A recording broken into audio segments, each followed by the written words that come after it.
This is where the fun begins.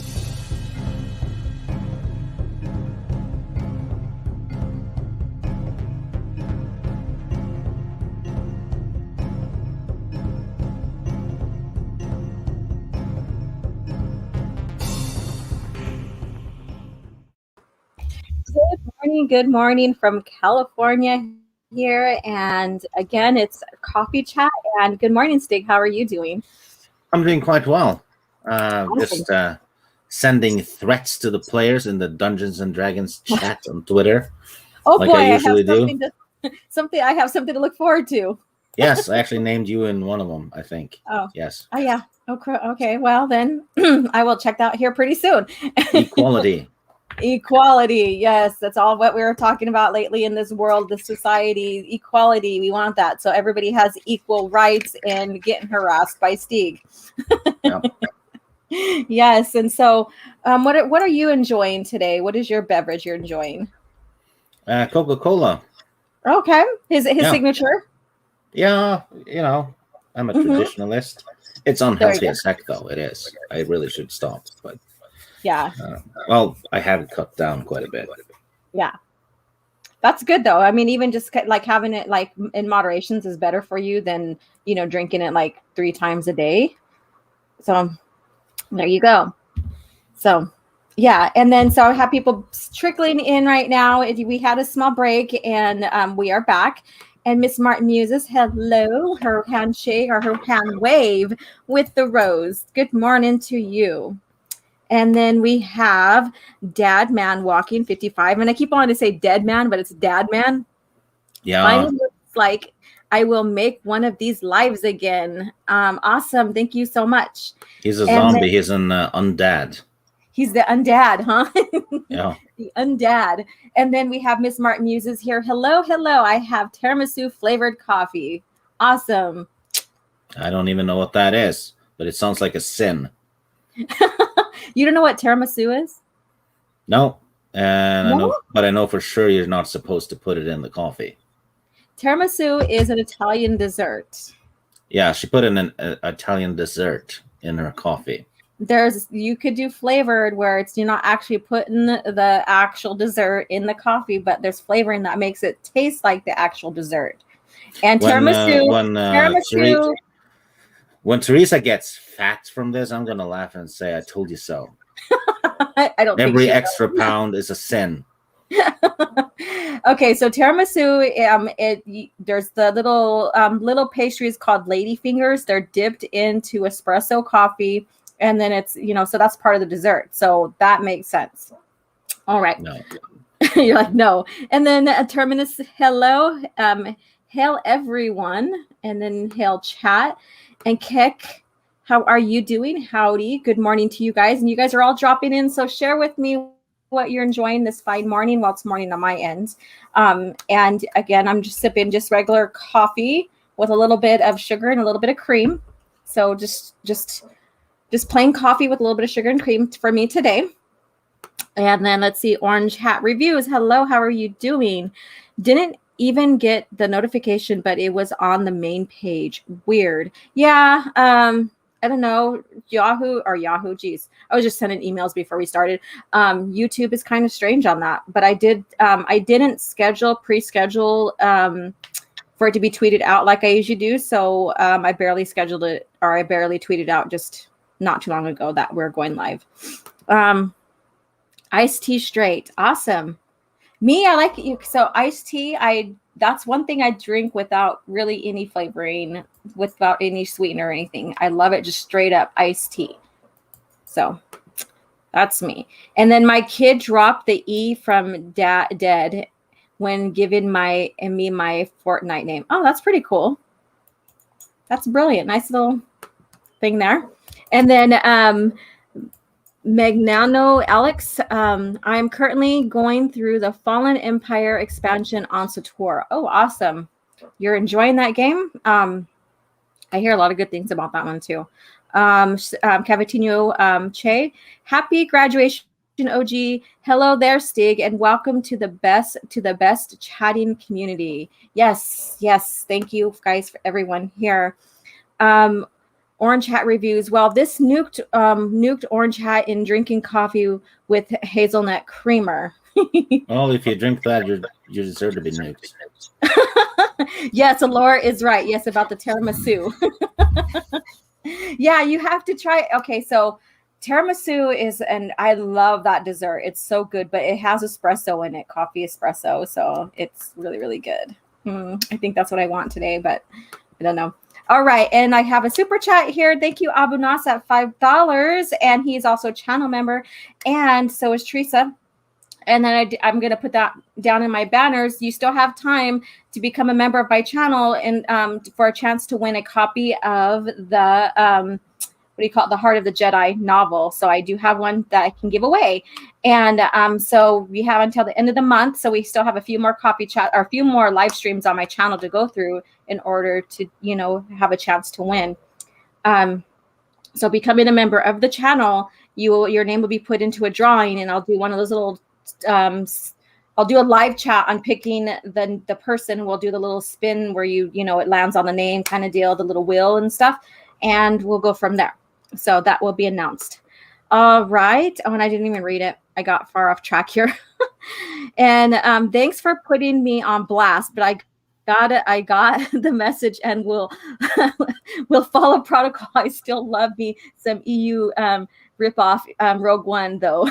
Don't kill me. I put him on blast, Stig. Good. Mr. Abu Nas, Jan Orris and Carl Katarn are heading to your home right now. You're gonna howl. Yes, because I remember how I shared with you guys because I pulled out my Dark Forces because I'm putting together some new content for my channel regarding Rogue One and Dark Forces. So I sent him I tweeted that out to him, like, you need to basically take pause and respect for the true Rogue One. And there you go. I will have to have a serious talk with Mr. Abu Nas at some point. And he will be sitting up straight when we're done. Nice. Actually, that sounded naughty. Just ignore that. Wow. Okay, I'm gonna pretend that I didn't hear that. Yeah, let's just ignore that. Look, there's a bird outside the window. Focus on the bird. Just look at the birds, people.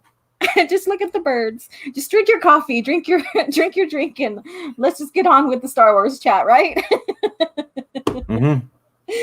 Okay, Big Magnino, Alex, totally agree so far. Terminus, they're chatting, and then oops, wrong one.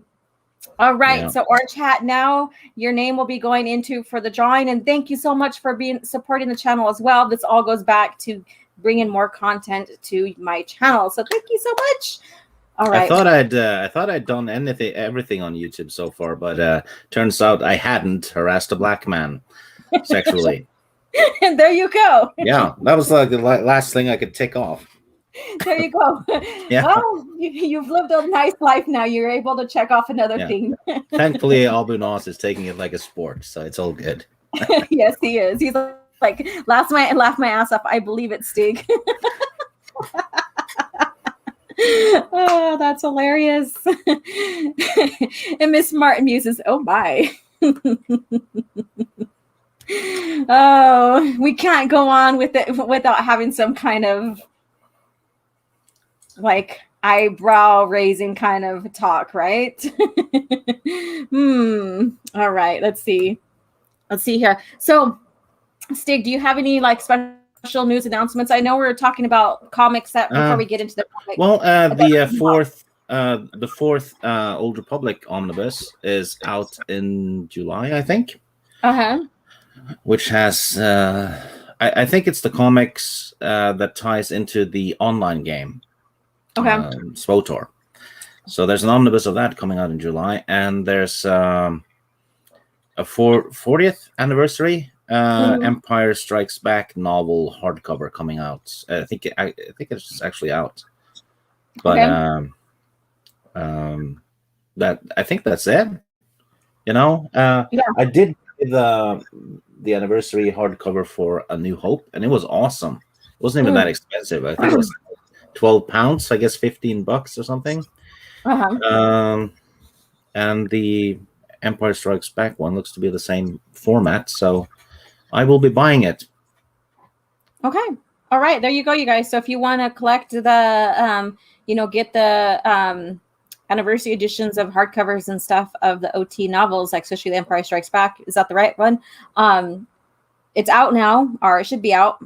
Add it to your collection. Add it to your collection. Why not? Support the original lore. That's how I see it. Support the original lore. And then there's other comics coming out like at the end of the year, right? Or towards the end of the year, and some in summertime for the collections.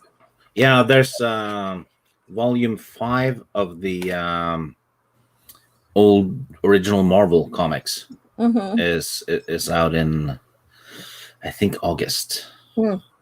That's volume 5 out of 6 though. So it's going to end with 6, and I'm hoping they put the Marvel 108 in the final volume, because it does have the Legends banner, so why not, right? Yeah. Why not? I mean, they should. I mean, yeah. Seriously. I'm not sure who to contact though for sending a mail or whatever to suggest that, but I think I would do it if I figured it out. Yeah, I want to now. Now I'm curious about that too. If I find out, I'll let you know too. Maybe getting more voices out about that will take care of it. Really? Yeah. Yeah. All right. So this is the few comics that we're reading before this one that we're getting to now. Number 7 was In the Shadow of Yavin. These stories are still all tied together. They're still in continuity with each other. But now number 7, and I think 4 or 5 issues after, are now called In the Ruins of Alderaan. But these comics this comic series is just called Star Wars. Yeah. I think it got canceled when Disney took over. But they're followed up by the Rebellion comics as well, which I also think got canceled. But there's a lot of awesome, in my opinion, there's a lot of awesome stories in it. I thought they did well with both series. Yeah, because these comics came out in 2013. So yeah, you're right. Like any continuing story got canceled because of them deciding to throw away the original canon. Really, So again, we may have some, somewhat of cliffhangers. We already know what happens because this is between A New Hope and Empire Strikes Back. So we already know this leads into Empire Strikes Back. However, there may not be any, continuing or resolution of story before then. Also, they do have a resolution. It's called Return of the Jedi. Yeah. But as for these omnibuses, I get a lot of questions about these because people get confused. Basically, you have the the Dawn of the Jedi stuff or whatever. From that's from the first period, way back. Yeah, that one only has volume 1, and then you have the Old Republic stuff, and then Rise of the Sith, which is before Episode 1. Yeah. And then you have the Menace Revealed, which is between Episode 1 and 2. Then you have the Clone Wars, which is Episode 2 to 3. Then you have the Empire series, which is actually, they have like 6 volumes now, I think. That's between Episode 3 and 4. Yeah. The Rise of the Empire, basically. Yeah, that's then you have the long time Rebellion stuff is... Yeah, and the Rebellion stuff is in between the movies of the OT. Then you have the New Republic, which is after that. And then finally the Legacy, which is in the future. Yeah. So that's the timeline on that. We need to come up with that and maybe share it on Twitter. Maybe I could do a little like graphic timeline with the comics so that people have an idea. Yeah, I can just take a picture though, because all the omnibuses have the thing on page 1. That's true. Where the series fits in. So. Yeah. All right, so we have this right here. We have this art here of Vader. He is kind of cloaked in darkness, basically, and not saying that his clothing is dark. It's just how he looks. And the Empire's it's an awesome cover. He looks menacing. He looks like he's watching from the shadow, so it fits perfectly well with what it says on the cover here. And he's a peeping Tom. He's a peeping Tom, and there we go. So basically, literally, he's watching people from the shadow and breathing heavily. Yes. Oh God, that's creepy. All right, so literally, so we do have this, same people's the script, by Brian Wood, pencil Ryan Kelly, inks Dan. So this has everybody who was involved with making the comic down to the writers and stuff. And basically, having been ambushed by Imperial forces, Princess Leia and her companions were rescued by the timely arrival of Luke Skywalker and fellow X-Wing pilot Parithi. After Luke was alerted to their plight by the ghost of Obi-Wan, the Force ghost, even still, Leia barely escaped with her life. So we, last time we seen her, she was in the back to tank because she nearly bled out and all that. Yeah, that's what happens when you let women drive. There we go again. Okay, on Coruscant, Han Solo and Chewie are one step ahead of the Empire and their bounty hunter Boba Fett and Bossk, having found help from the unexpected quarter. Meanwhile, in his efforts to return to the Emperor's good graces, Darth Vader has enlisted an aid of fellow Force-sensitive Bria Sai, putting her in charge of aspects of the construction of the second Death Star and promoting her to rank of acting Moff. So here we go. So that's just like the summary of what happened where we last left off. So here we are. We are at the Endor. We are at Endor right here, and we have Sidious coming in here. So, and with his guards, which I always found to be awesome when I was a kid. Yeah, the Royal Guards. Sadly, they were underused in every movie, and I mean, the only place where they really get to shine is the Crimson Empire comics. That's it. Yeah. But these are elite fighters. I mean, a Jedi would struggle against just one of them. They basically when they graduate, they have to survive against Vader for a certain amount of time. That's how it works. Oh yeah, put them up against like the most strong Force user in the galaxy, right? Yeah, if they survive, they qualify. If not, they just die. Because they kill them. Yeah, and they are menacing because it's like they're guarding one of the most strongest Force user, and that's Sidious, right? Yeah. So that means if they're protecting him, even though Sidious could probably handle someone, just with the Force. Or that's what people think. That's what it should be, thought. If they're guarding him, that means that they are very, very capable. That they are very, very strong. Yeah, so also you have an elf showing up in the chat, Lady Toriel. Oh, hello. You also have a super sticker. Okay, let me check it out here. Hello, Lady Toriel. Nice to have you with us.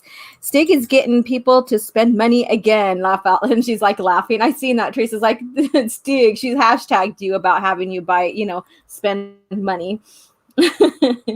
And then super sticker. Thank you so much. I don't have the regular stream open in front of me. So thank you so much for the super sticker. I can't identify it right now. It's at $1.99 from Roger H. Thank you so much. Let's see here. And let's go back to the comic here. All right. So basically, he comes in and then Moff, the acting Moff, she greets him. And she goes, my Lord Emperor. And so he gets severely pissed off. He's like, what are you to be what are you to be wearing that uniform? Where is Vader? So basically, Vader took off, as we know, and he leaves her as acting Moff in charge, but Sidious is like not having it. So yeah, and all of a sudden she has a target painted on her head. Yeah, she from does. both Vader and Sidious. So she is. She has a rough work environment, doesn't she? Yeah, she does. And then so she tells him about who she is, and he's like, acting Moff, an insignificant creature like you, creature like you, a corporate functionary, is now suddenly a Moff. Oh, I know who you are, Bria Sai, for Kuat of Kuat service or Kuat drive system. So basically, he's like she's nothing to him, and she has no reason. She's soiling that that title and that uniform to him. Yeah, she hasn't earned it. But to be fair, Vader just picked one. Yeah. And you're the Moff now because I don't want to do this. Yeah, exactly. And then so basically he excuses her, and he says, "I'll deal with you later. Go back to your quarters. I'll deal with you shortly." And then basically, and he wants Vader found. So he's not quite happy right now. Yeah, he sends her to his room, to her room. Yeah, to his room. Go to my room. Yeah. You will be punished later. My little green friend. So she leaves, and she's like, look at her. She's like, you can see she's, severely defeated, and she does get escorted back. She goes to her room, starts taking off her uniform, and she contemplates, grabbing her blaster rifle there. And look at her, she contemplates suicide. Look at that, because she feels so humiliated. Yeah, and stressed because, yeah, it's not good. Yeah, because dealing with two force users as strong. Huh? I'm echoing in your microphone. Am I echoing? I am echoing in yours. Oh wow. Okay, I try to use my thing again, my mic again. All right, testing. Talk. Yeah, you're making me say things twice. Oh, alrighty then. Let me go ahead and unplug this then.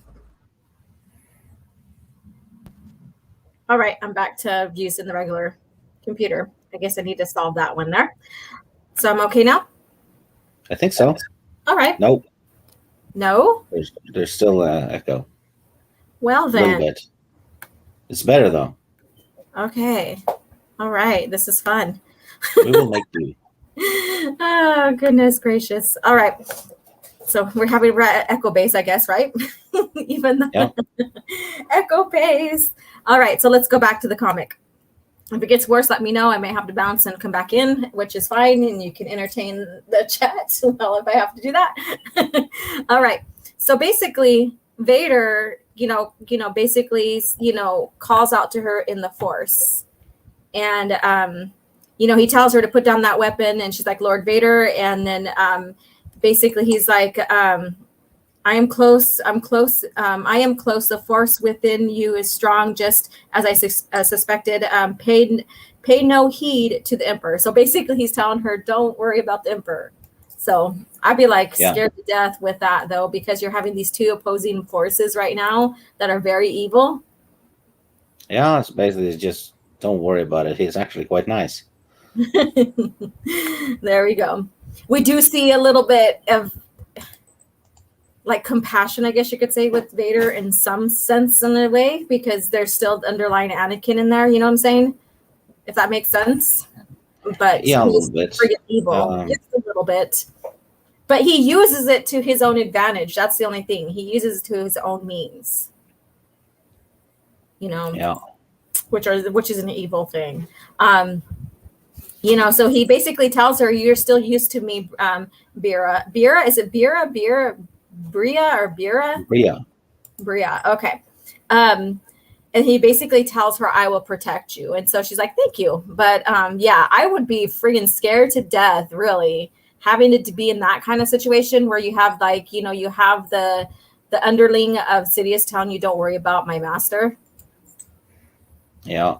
And what if something goes wrong, you're either going to get hurt, killed by one or the other. That's crazy. That's no.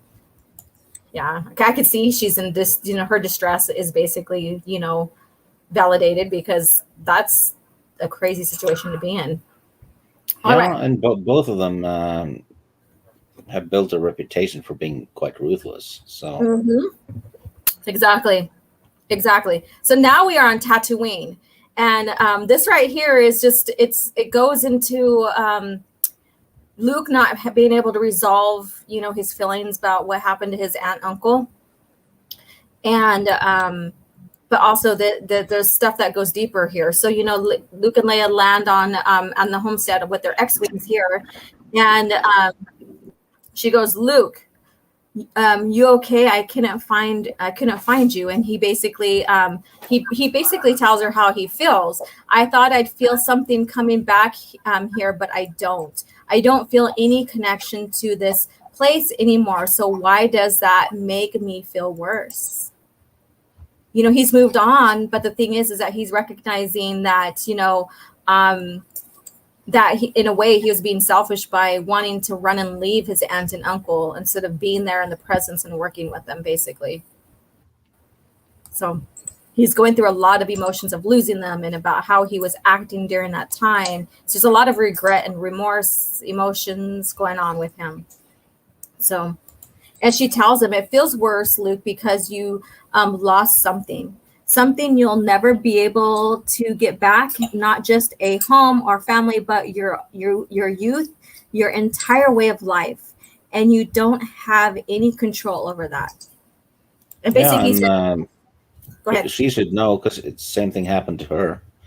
Mm-hmm. Her childhood is gone, and in a sense, Luke also, Biggs was part of his childhood as well. Mm-hmm. Yep. He's lost a lot. Both, and right now they're at the point where they don't know their siblings, right? And they're both feeling and expressing and going through the same stuff. But they both, of course, they're twins and stuff, and they've been through hell and back since birth, right? But they're experiencing now, everything that's happened, with their, of the rebellion and what put them in the fronts as leaders and stuff like that, and the loss and what put him on his journey is what I'm trying to say. Like what George said, it's like poetry, it rhymes. Correct. And she basically finds a little image of Aunt Beru. And I was looking at this, and it's, it does, of course, it goes into continuity and looks just like her from the movies. So that was pretty cool. So he looks down at it, and, this is like when I first read this, I was like, oh my God, my heart, this kind of pulled some heartstrings because, we really don't get in the movies that they get chance to fully sit down with their emotions and go through the emotions of loss, even though that we know that eventually they do. But this gives us more of a glimpse into that, and him returning to the homestead. And I get why they didn't put that in the movies, because the movie is 2 hours long. You have to cut stuff. Exactly. But that's why the expanded universe became a thing. You get that stuff that's in and around the movies. If you want to explore more, Yeah, and George still did a good job at showing like Leia and even Luke with remorse and sadness and the sense of loss when they did lose. So they still had that, but they just couldn't expand on it. But this right here allows us to see more. So yeah, and then he's basically says, I have control over what happens next, and this is why we are here. He tells her, I want this location to be where the fight against the Empire took a turn in our favor. So, and then she basically says, I will, I promise. Let's do what we came for here. I can't even read today. I need to grab my glasses. And then we'll talk about the Empire. So basically, they're there to sit down. She's and to discuss what's going to happen next, and what basically the spy that they have in within their circle. And also, Cavatania Shea in the chat says, "Look at Leia's outfit in those pictures. They ripped that off for Rey." Oh wow! Let me take a look. Let's see here. Let me go back.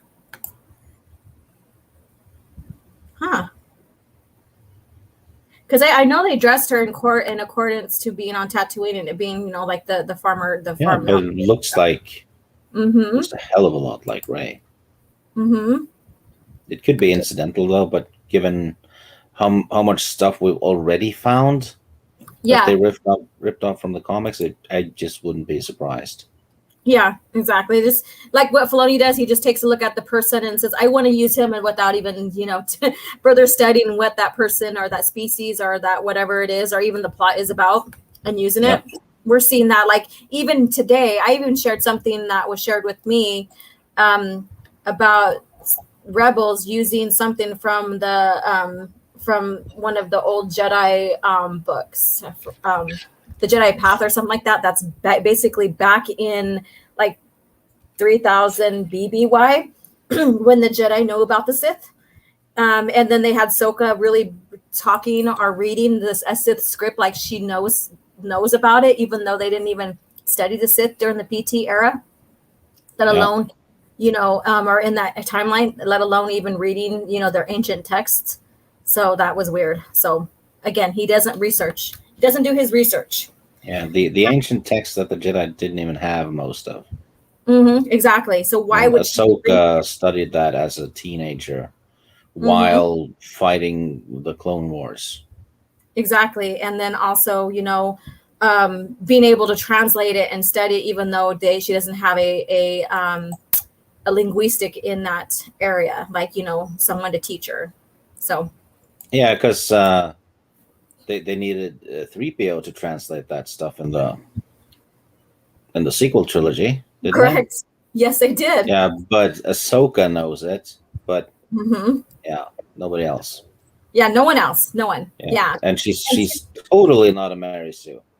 No, she's totally not a Mary Sue. And, you know, and basically, remember when Filoni said, oh, well, she's still alive. She's not dead. Remember? So why didn't they just friggin' put her in the movie and say, okay, well, let's go to Ahsoka. She knows.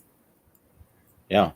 This is bullshit. It's all bullshit. They can't keep continuity with anything. All right, let's go back to this. This is where the heart is right here. So let's go back. All right. So basically, they visit the grave of his aunt and uncle here. And, you know, Luke, you know, you could still see him still, you know, mourning and feeling his emotions and everything. He basically says they're at peace now, or she says they're at peace now, Luke. You're a good son to come back and do this. And he basically says, I'm not, I wasn't. And he's feeling a lot of regret right here, which is so sad. And he's feeling guilt too, because he, he wasn't there when they got killed. He would have been killed, and that's what Obi-Wan told him. Remember, he's like, you would have been dead too. Yeah. You know, and there's a reason for you not to be there. It's the will of the Force, basically, right? So, you know, but he's still coming to terms with this. You know, he still feels guilt and all that, and that's just normal, right? I couldn't wait to be rid of them, Leia. I hated my uncle for trying to hold on to me. My aunt understood me better, but she was just as afraid to see me follow in big footsteps as he was. So basically they didn't, but they knew exactly, you know, what Luke was going to head towards if, you know, once the calling, I guess you can say, happened. And they didn't want Luke to follow in his dad's footsteps as well. There's a lot of fear on their part, and it's justified, but still Luke had that, I guess you could say, destiny, right? So yeah. Also, you have a super chat from Terminus. All right, let's see this here. It didn't come up on my end yet. No, it's from a while ago. Oh, was it from a while ago? Oh, there it is. Yeah. Oh, it's right there. All right, thank you, Terminus, at $5. Laura, what did you graduate with? Did you earn your Namaste's degree in yoga? I have my AA in studio arts. So there you go. And thank you so much for the $5 super chat. It popped up after I addressed the super sticker. So thank you so much. All right. And so basically, you know, he's over here. I'm sorry, Uncle Owen, Aunt Beru. You deserved a more grateful son. And basically, Leia's trying to comfort him. She's like, Luke. And he goes, no, I'm right. and it's okay. This will make me stronger. Let's get to work. So he's addressing it so he can let go of it. And that's a cool thing. And so we're now inside the home, and here is the famous dining area. And when I was looking at this, of course, she's sitting where her mom sat at and where Luke has always sat at, but where Anakin sat at, and they're discussing, the ins and outs of what's going on with the spy, and why they're undercover. So she's telling more of what's going on, and catching Luke up to speed. Yeah, I always felt that dining area looked so damn cozy. Mm-hmm. I mean, who doesn't want to eat breakfast there every morning, right? Yeah. Yeah, it's like you got nice painting on top here. It's like it's like a little secluded little nook there. Yeah, I agree with you. It looks cozy, and you could even sit there and read a book, right, and have a cup of tea, or something that you're not going to lay down or whatever. Yeah. And this, I mean, you could still see the wear and tear from them, from the attack, and from no one living there after how many years? Like 4 years, or no? This is like right after, so like not even a year, or not even a year, right? Yeah, it's actually probably just a few months. Probably a few months, yeah, because this right here is like 4 months out from Yavin. Plus, yeah, so it's not that far along. So, but you could still see, the wear and tear from the attack and stuff like that. And, so, but basically she, catches him up, and he has an idea. He says, why don't we go in and get captured so we can infiltrate? And instead of trying to flesh out the spy within us, why don't we go and get ourselves captured, hack in the computers, and see who is directly in contact with Bircher? Was it, what's his name? Bircher? Yeah, Bircher. Yeah, Bircher. Yeah.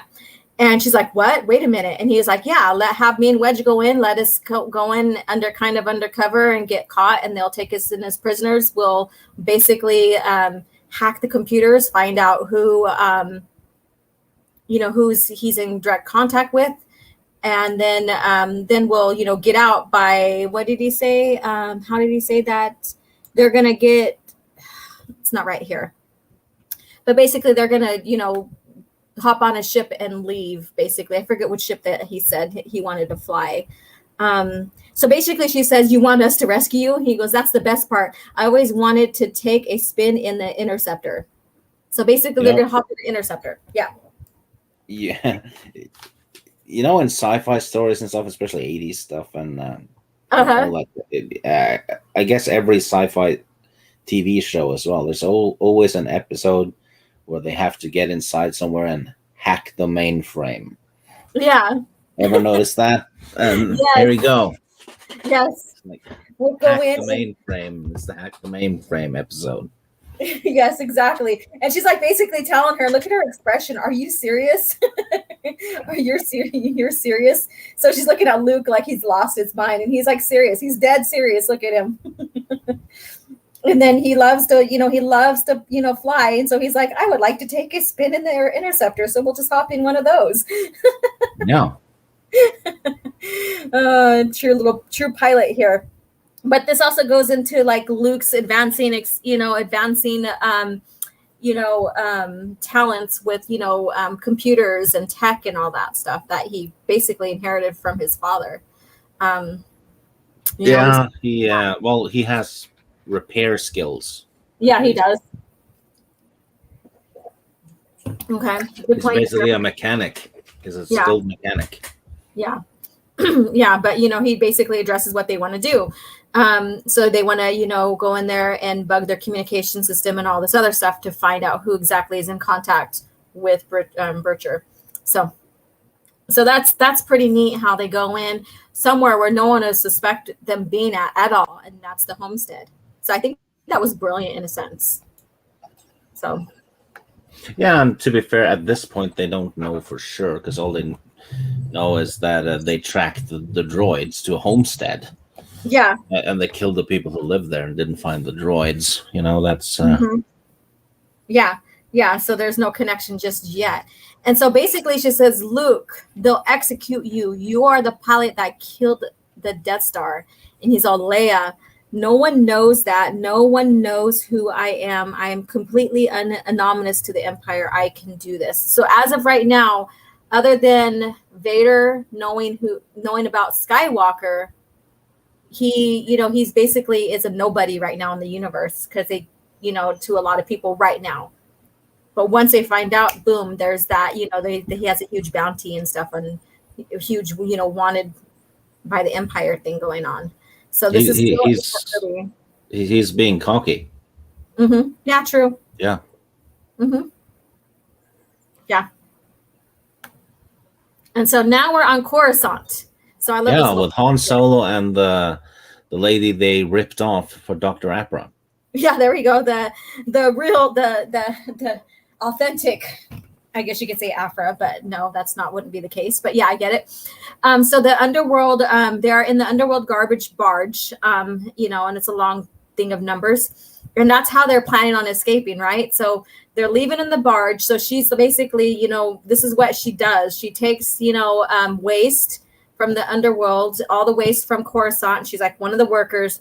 And they take it. And I think what I got from this, and maybe you can correct me on this, but I think they take it and basically shoot it into the sun or into the star or something for it to, all get taken care of. I think that was it. They basically dump it. Yeah. Into the sun. Yeah, exactly. It would solve a lot of problems on our planet if we dumped things or certain people into the sun. I like how you said certain people.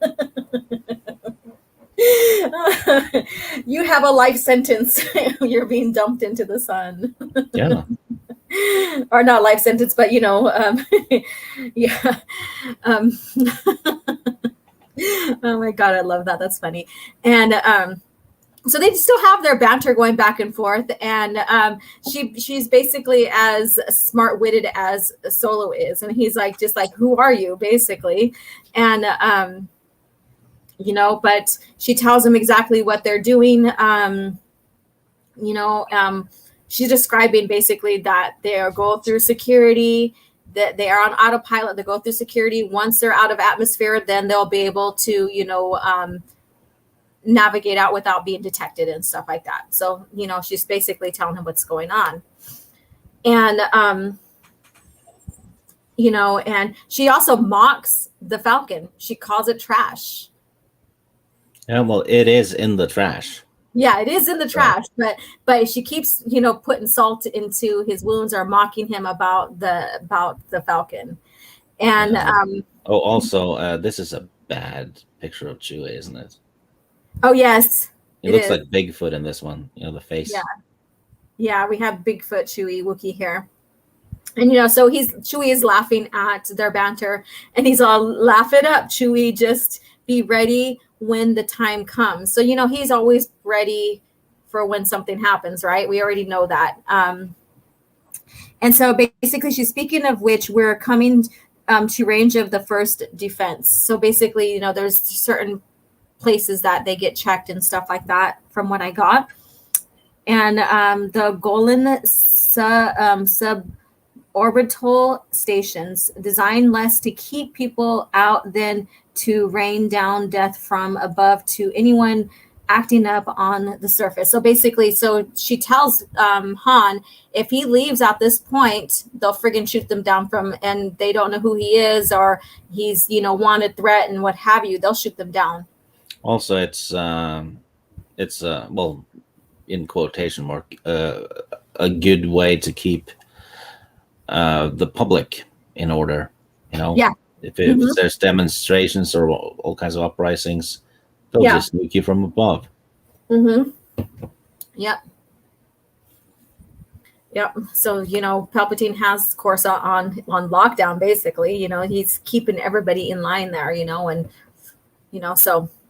we get to see a glimpse of how he kept Coruscant, and how, that was the Imperial Center, basically. Yeah, and then they're being fired upon. And she doesn't know who it is because she's made that run every day. Yeah. So this is the first time it happens, and looks like maybe it's Han Solo's fault.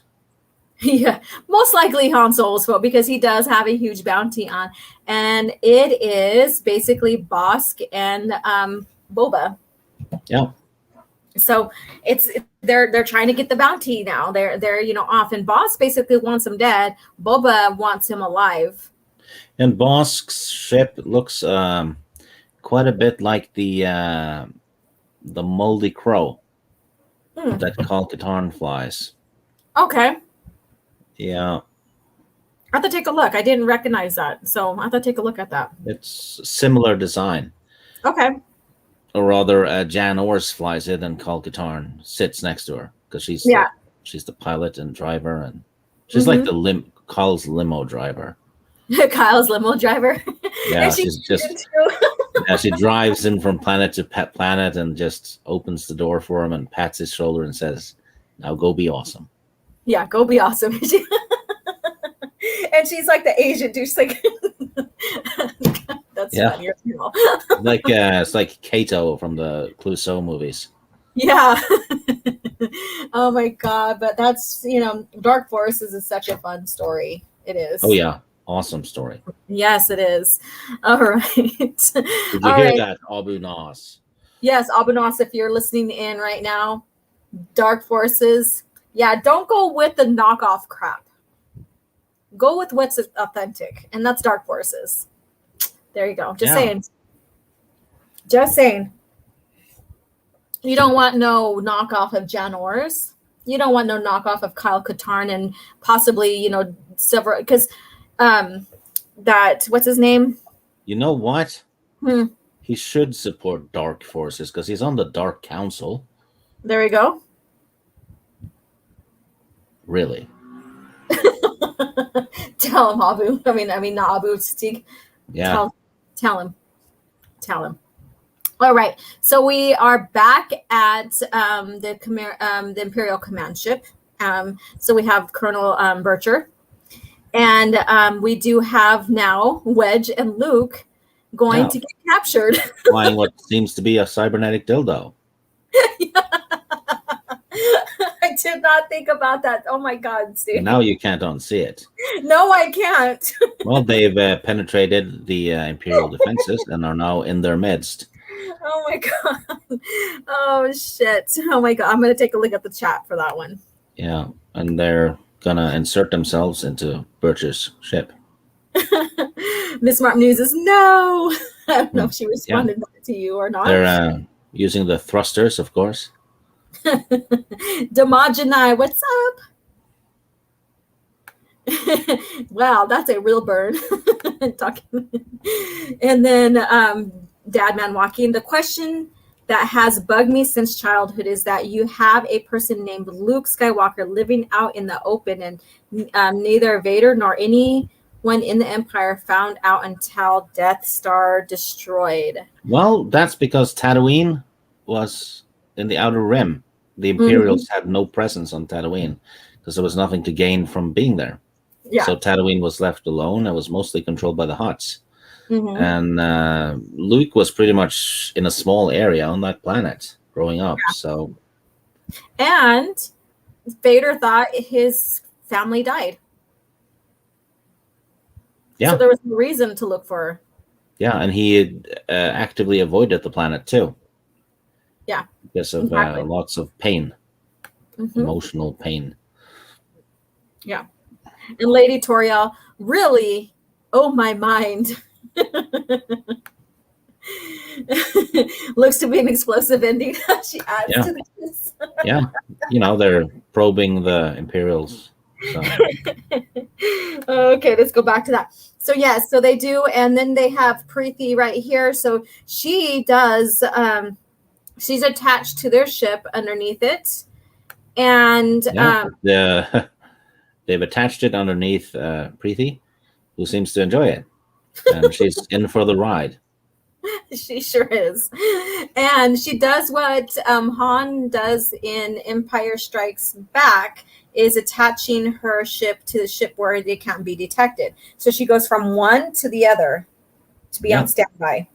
So yeah, she goes from, that sounded dirty and you know it. But look at the back of the ship. This does not help either. No. This is, there's 3 openings. Very versatile ship. I'm just saying, like the ship, the ship that Luke and Wedge are piloting right here, that like even the back of it doesn't look very. No. You have the shaft and the 2 balls. There you go.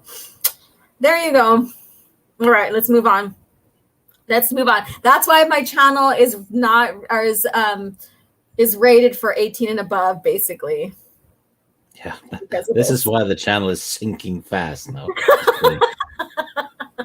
My channel's not sinking fast. It's actually I've been like steady getting people subscribed. So it's the opposite of that. Maybe, I don't know. But once they see this, they might change their mind. Yeah. So thank you guys for sticking with us. I appreciate you all. There we go. All right, so let's get back to the comic.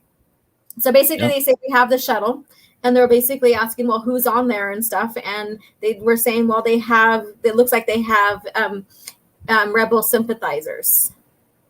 So, but they have no idea who they have really yet.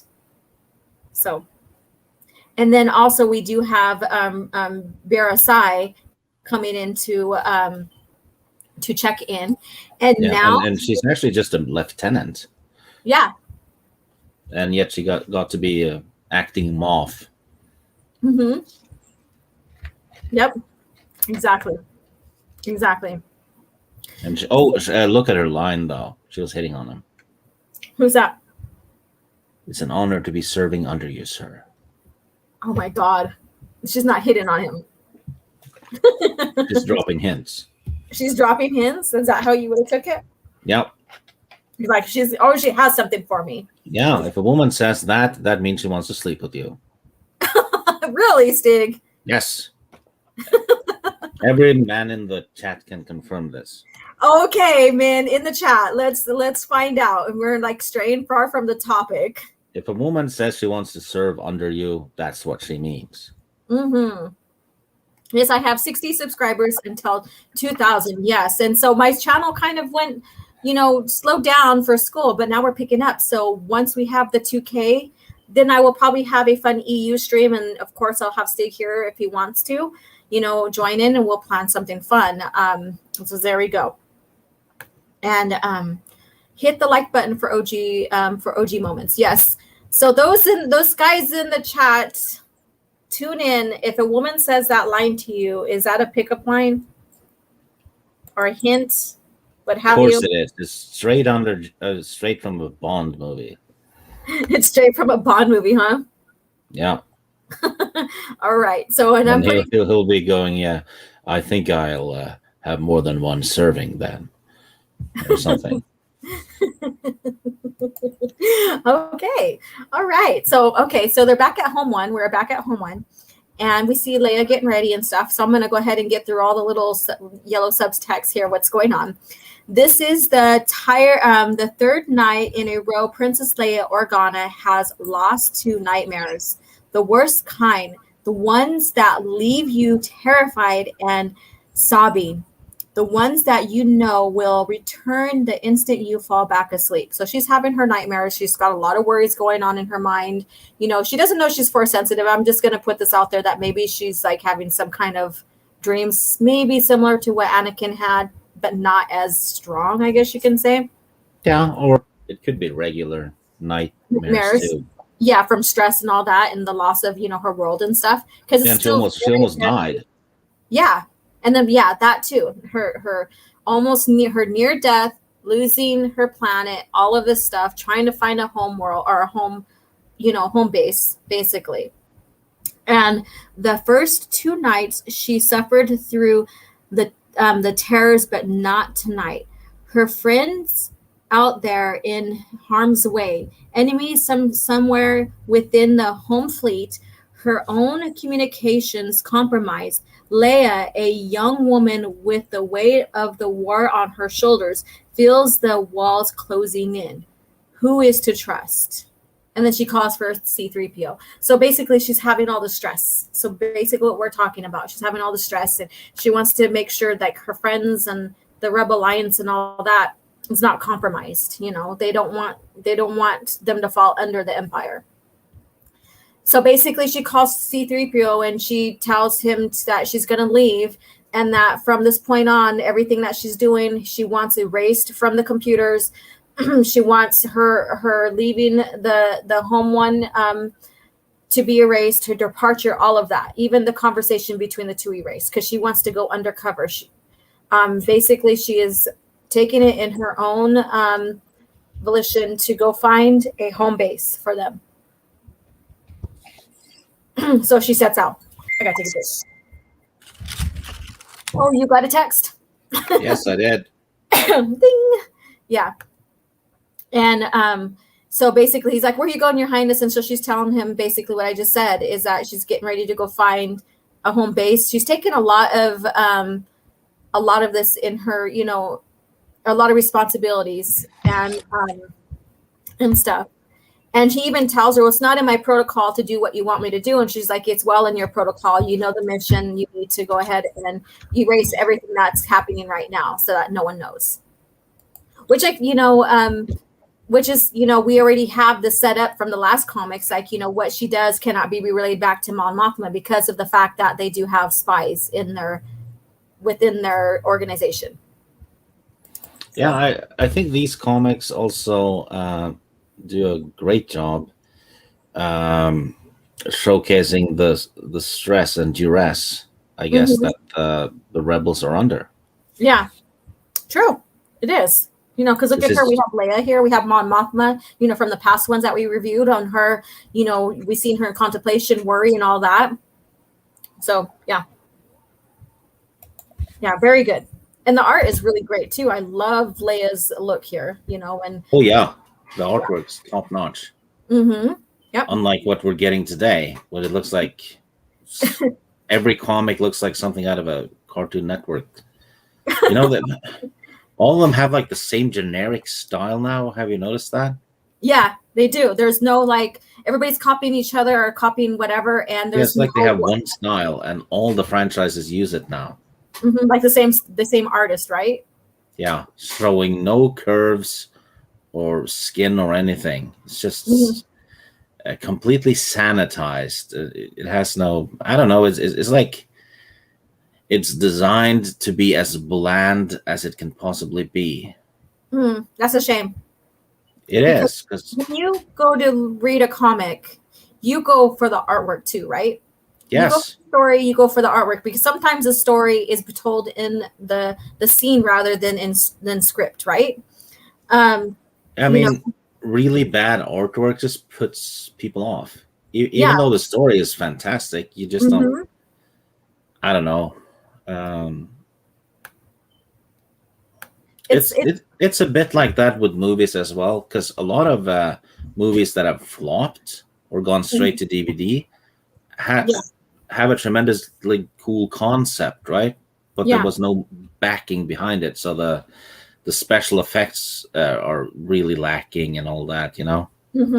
Yeah, I agree. You know, but like right here, like at the bottom here with C-3PO, like and he's watching Leia depart. You know, like you could see the details of the X-Wing and everything, you know, and you could see, you know, the stars in the background and like every little detail in the hangar that she's departing. You know, so it's really, really well done. And even with C-3PO, you can even see the details in him as well, even though, you know, we're seeing the shadow side of him. Very, very well done. I like it. So there you go. And so basically she's off, and this is the end of this comic here, or this portion.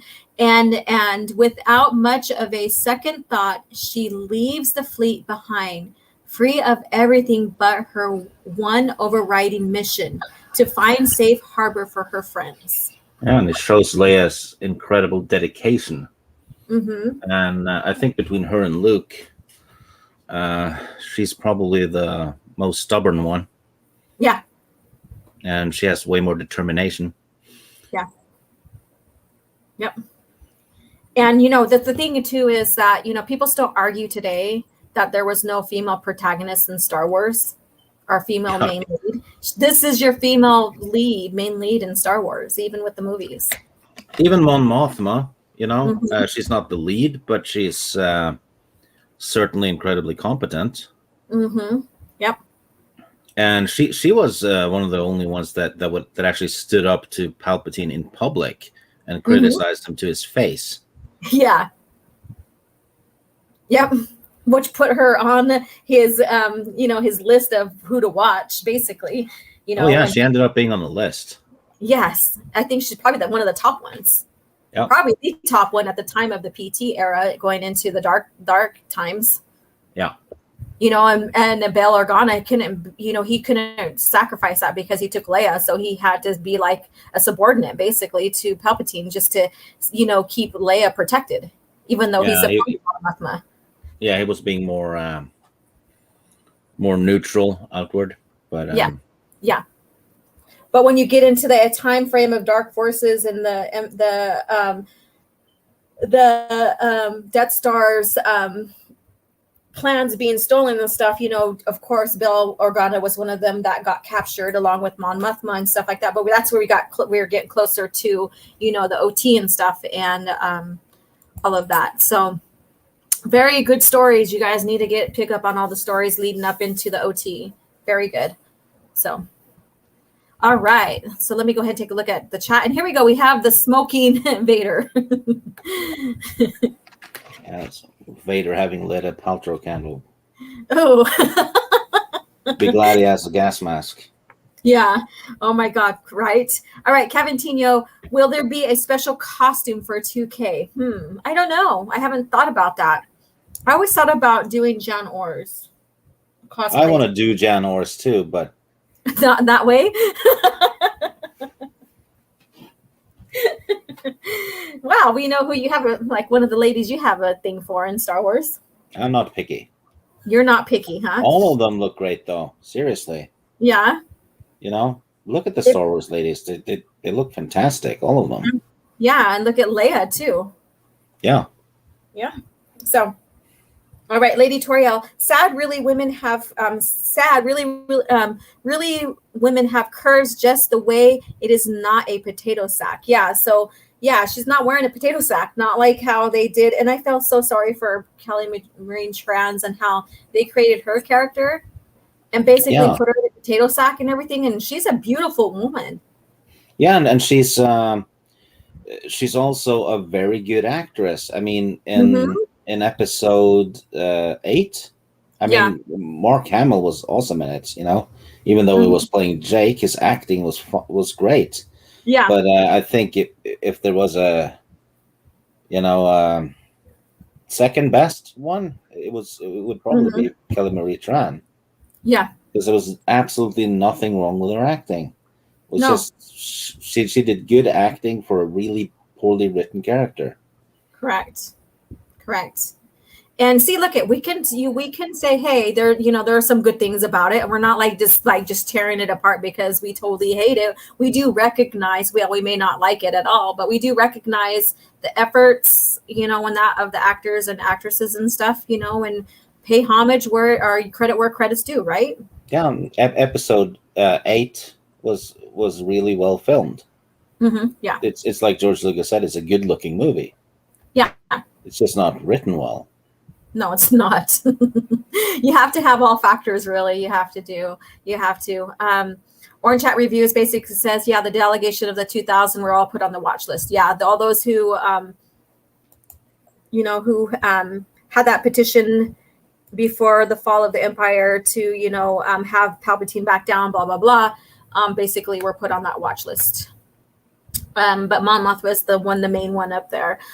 Amy Stahl, hello, how are you doing? Growing up in the 70s and 80s, it was amazing for me to see Leia and Mon Mothma as leaders of the rebellion. These were women in charge of a freaking rebellion. Exactly. And I think that's the point that a lot of people miss. Makes me wonder what the hell Filoni meant when he said he wanted to bring the matriarchy back to Star Wars. Yeah. I mean, if anything, if you ignore Palpatine, women were in charge all over the place. Exactly. Even in the EU, I mean, Admiral Dalla, yeah, she was a bit of a bitch, but she certainly survived everything and kept, advancing her position. Yeah, even through all kinds of adversity, Yeah, even Isard, she killed her friggin' dad to gain control. Yeah. So I mean, no matter how the woman got there were women in charge. And so that's where I get confused too with Filoni's speech at the women's conference and Filoni's stance when it comes to, what he said in the Rise of the Art of the Rise of Skywalker. Bringing the matriarch back, it's always been there in Star Wars. Even if you look at like George's interview with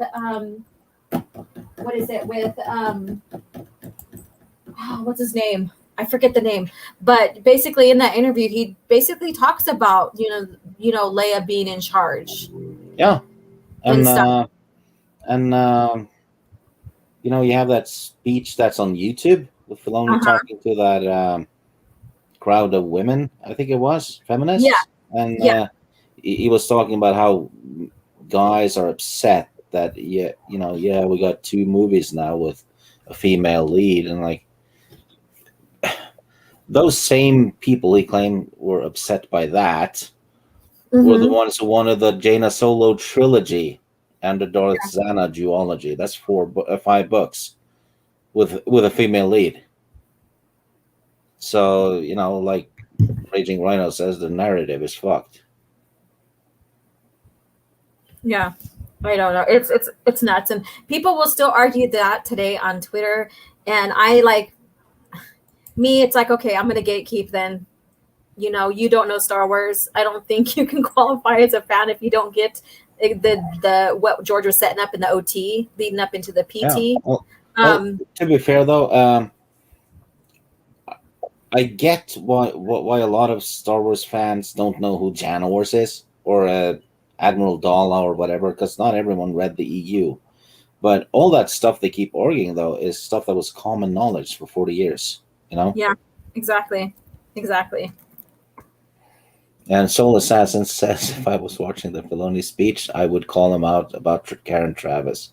Damn right I would. Exactly. Let's see here. Oh, where is that at? I was going to highlight it, but I don't think it came up on my side yet. Okay. Yeah, his What? Oh, nothing. I was going to highlight his Soul Assassin's comment that you read, but it's not showing up on my end. Oh, there it is. There it is right here. My side, my end is kind of slow. Kind of slow when it's showing the chat here. But yeah, so we have this here. We have a woman taking charge, and we know it's Leia, and she wants to make sure everybody's safe. She wants them to have a safe place. So they can continue on with their mission of freeing the galaxy of the tyranny of the Emperor.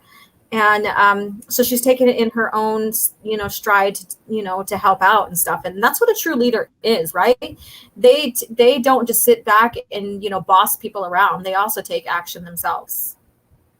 So, and I think that's another thing that was missed in the OT or the Disney trilogy with Leia. She just sat around doing nothing and then slapping someone because of the fact that they probably had a point that we need to take action. We need to always be in action and stuff like that. And she doesn't, it's not in the original lore, it's not in her nature to act in such a way.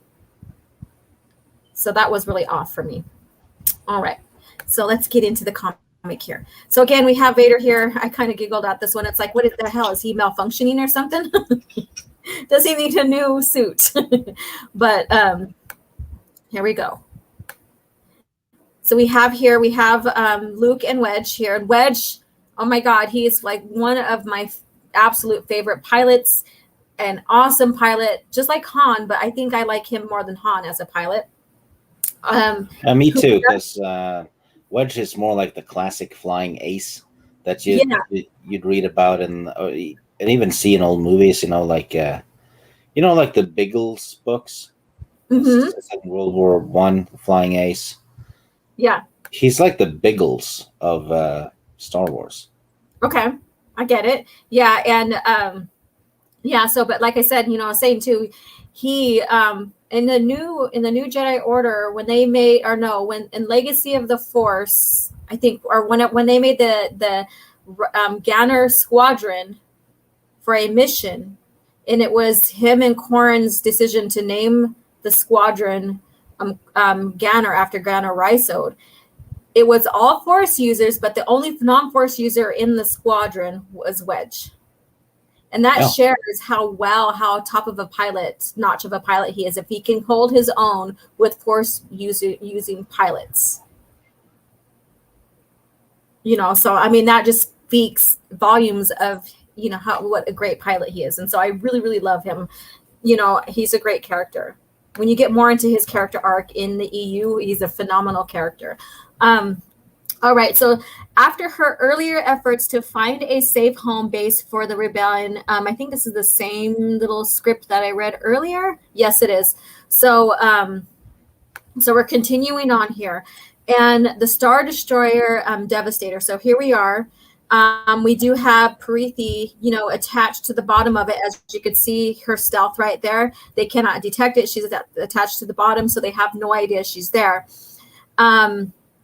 So basically, they bring in, the two, Luke and Wedge Antilles and Luke Skywalker, bright stars in the rebellion, now currently undercover aboard the Devastator. And so basically, like I said before, they did not recognize exactly who they were, other than, basically he says one has a record, or one has no record at all. That's Luke. The other is a Corellian minor crimes, kid stuff, possible rebel ties. And he's like, so he's like contemplating, okay, who can these guys be? But unconfirmed, indeed, detain them, highest possible security level, and sweep that freighter. So basically, they're going to go ahead and investigate the freighter and, put them in the highest,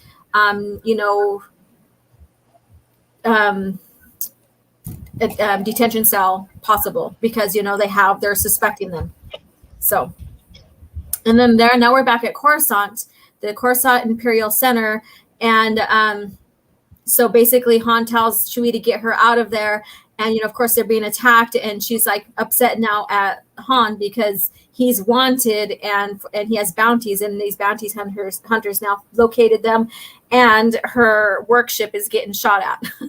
I don't blame her for getting kind of pissed, but she's the one who's like, okay, I'll help you out. So to each their own, right? She's like, I'll help you out, knowing that this is Han Solo and that he's probably the most wanted man in the galaxy as well. Yeah, he's big time wanted at this point. Exactly, like from the crime infringements all the way up to the Empire. Also, the ship itself, the Falcon. Exactly. They know that was a ship that escaped Mos Eisley. Yeah. So here we go, and then so Chewie gets out of there. He lifts out of the freighter there, and the Millennium Falcon, like its master Han Solo and Chewie, has been underestimated more times than you can count. And that's precisely what a couple of smugglers look for in a ship. And we know the Falcon is already highly modified. We already know that. Han took the time, and even Lando before him in the EU, also, took times to modify the Falcon as well. Yeah, which Disney seemed to miss. Exactly. Exactly. And so the bounty hunters, Boba Fett, attracted by the dual bounties on Solo's head, did not figure on a firefight in the skies above Imperial Center. So he wasn't expecting that. So, and then elsewhere, Princess Leia Organa burdened with the pressures of leadership and the heavy weight of failure, sets off on her own to search for a new home base for the Alliance. So she's also feeling the burden of, failing because, there's other missions that they did and she nearly lost her life. So, but she is not entirely alone. Astromech R2-T4 is with her. So basically, they set off. She has her astromech, and she's asking him to not keep the transponders off so they're not found as well. So she's like total undercover there. We go back to that one, So we have, again, I like the art. Great, it's great here. We have so much detail. You can look inside the cockpit here and see details and stuff. It's lovely. I love it. Yeah, so incredible attention to detail in this artwork. Exactly. It's a shame though that Star Wars has gotten to where it is, because this was the norm. This was what we were used to. Then you have 2,000 comics probably, and then you have Disney showing up saying, "Yeah, it doesn't count anymore." Yeah. Okay. Okay, well, to you it doesn't count, but to the many people who grew up with the EU and those who are coming back to the EU or being introduced to the EU, it counts. So to them it doesn't, but to their fans who they don't like listening to anyways and don't care about, it matters. Yeah, of course it matters. It's canon. It'll always be canon. And I'll go back to this. Go watch Tim or Open Airlock's video about canon. Yeah, I think he got banned from a face group for that video. Really? I think so. It wasn't correct to share information like that, so I think he got kicked out of a big Star Wars group on Facebook. Oh wow! And I've gotten kicked out of a Star Wars group too on Facebook like 2 years ago because I didn't like the direction that Disney was going. Yeah. So it might be the same one. So who cares? Who cares? Those people are ridiculous. All right, so we're back on the Executor in the indoor system, and basically he talks to Birasai, and she basically answers back, and he's all subvocal, Bira, don't let yourself be overheard. So he's basically telling her to communicate softly within the Force to him because she is surrounded on the phone rather. Yeah, is she on the phone there? Is she talking on the phone? Yeah, she's holding it. Yeah, because she I think so. I don't know. Yeah. That's what it looks like. Look like she's on a communicator or something like that. Yeah. All right. You have news for me, and basically she says we have captives, Lord Vader.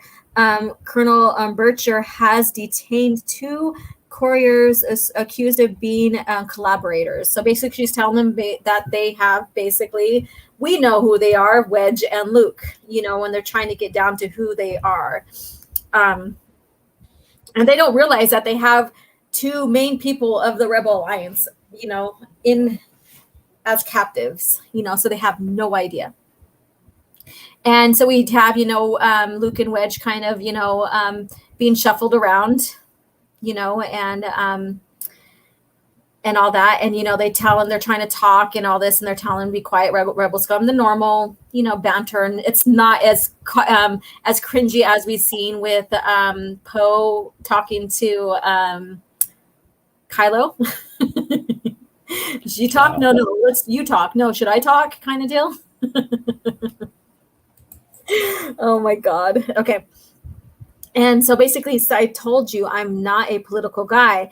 Tell it to the interrogation droid. So basically, he's trying to say, hey, I'm not into politics. I'm just working. I'm just a worker, whatever. And so they're left inside their detention center there, And he says, attracting negative attention from Imperials usually is, so tell me what comes next. So basically, now they have to figure out how to get out of there. But lo and behold, we find out that Luke took apart the saber. And he hid it in his boot. Mm-hmm. Yep. And this is basically his first time putting a saber together. Do you know where he learned that? Huh? You know where he learned that trick? What's up? Jedi boot camp. There you go. There you go, chat. There you go, Jedi boot camp. And then so basically it's like you took a risk, and he's this mission is a risk basically, but he does put it back together successfully. So there you go. And I wouldn't say that this would be his final trial kind of deal that Jedi have to go through, but in a sense he did put it back successfully, so that's pretty cool. Tells you, his strength in the Force, I guess you can say, because you do need the Force abilities to put something back and make sure it's attuned and stuff, right? So the lightsaber doesn't really explode on you or disintegrate you. Yeah. So, all right. So now we're back at the Imperial Center. Look at this, the artwork with Coruscant. So you get that the planet basically is a huge city planet, right? We have like the glow of all the city from above, down below, or whatever, because there's no up and down or whatever in space or whatever.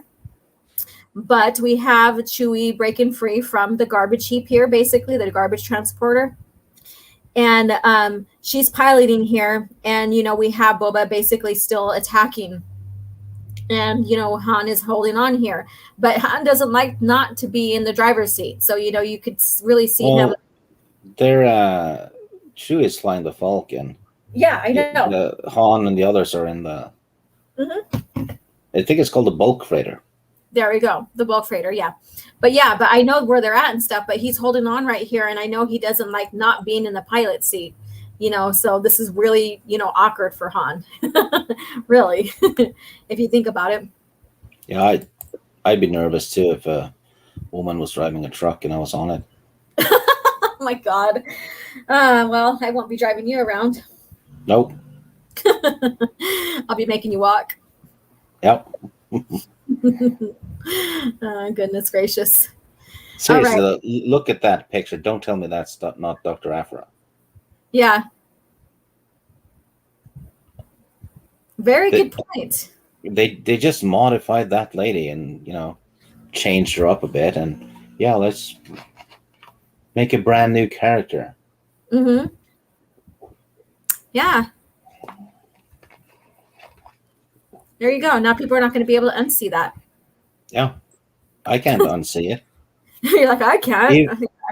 Even the top, you know what? Huh? Someone should, the top left, right picture when you see it from the side. Yeah. Someone should take that picture.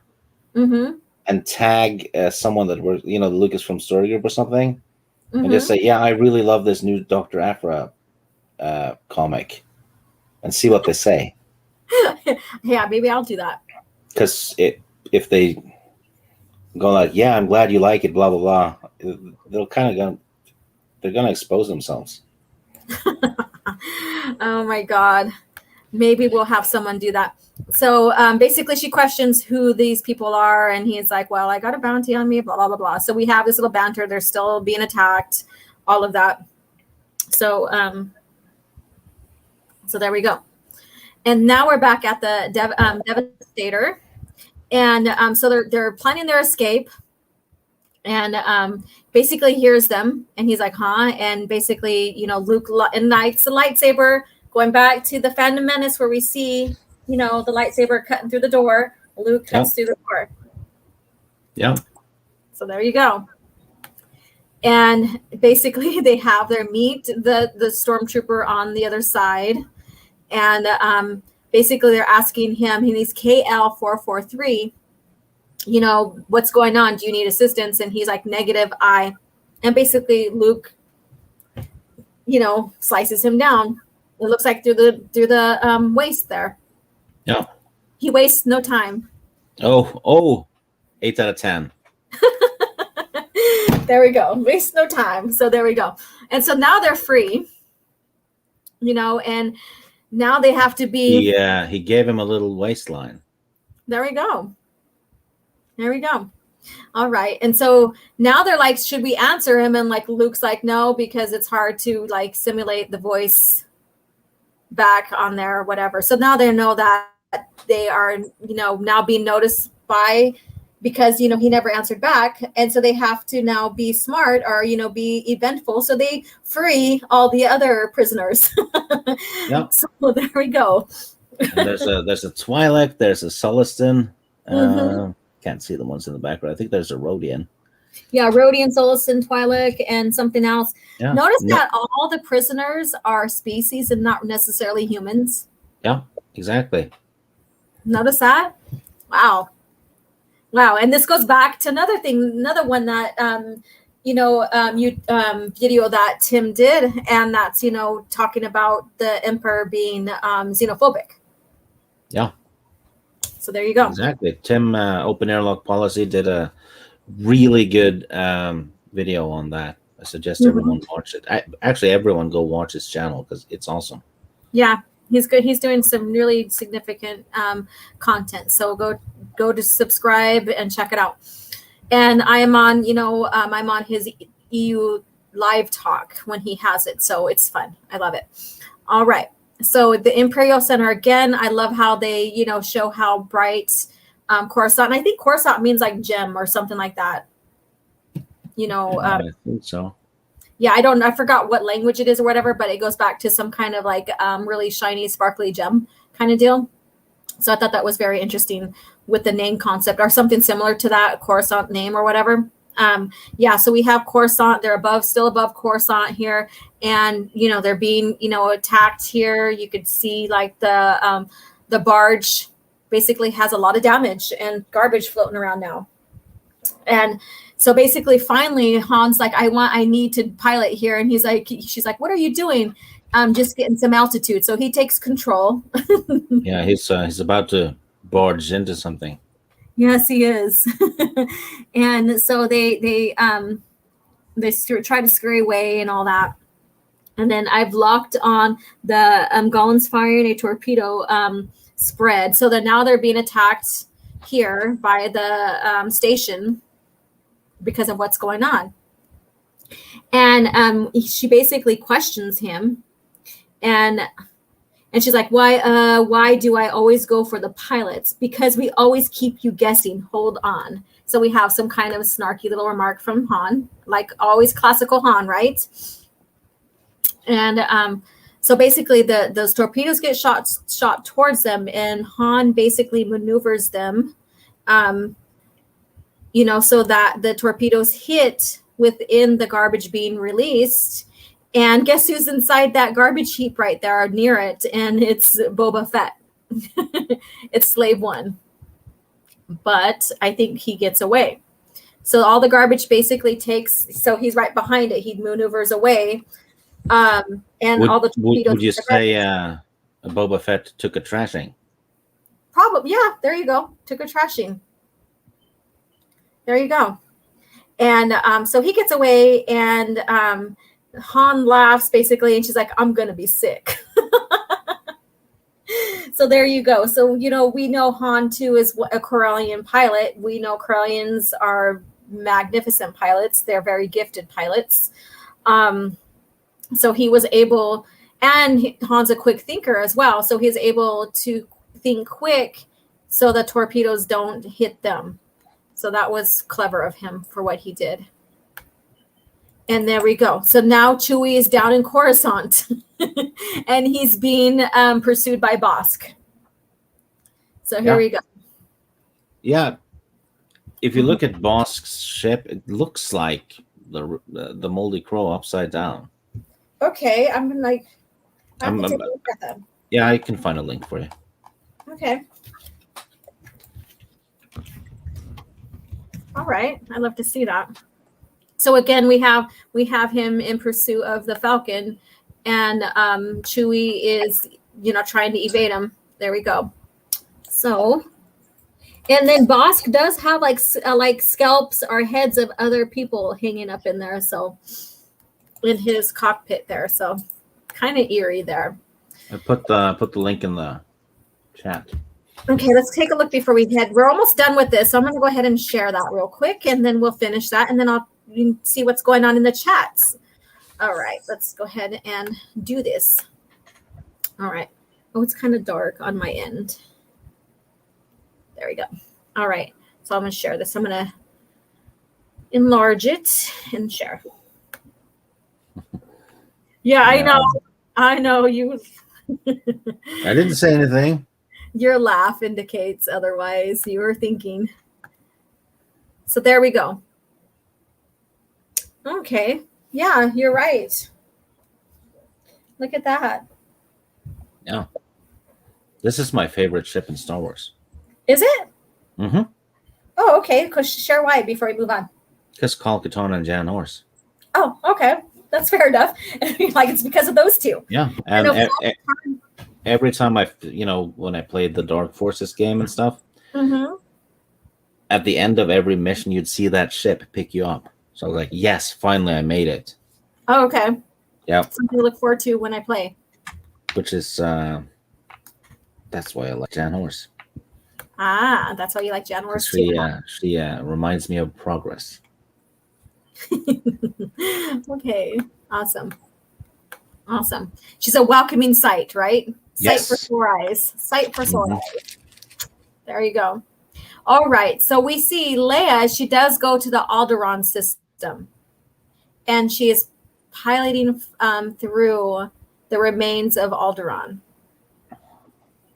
And this is like sad as well. So Luke went back to Tatooine and dealing with his emotions and all that, and on Tatooine at the homestead of his home, that too was a bit heart-wrenching as well, or pulled on the heartstrings. And now we have her making some kind of she's dropping a capsule. Yeah, kind of like a little in memory of kind of deal. Yeah, exactly. And all right, so let's see here. Let's go on. So so she prepares to do that. She goes,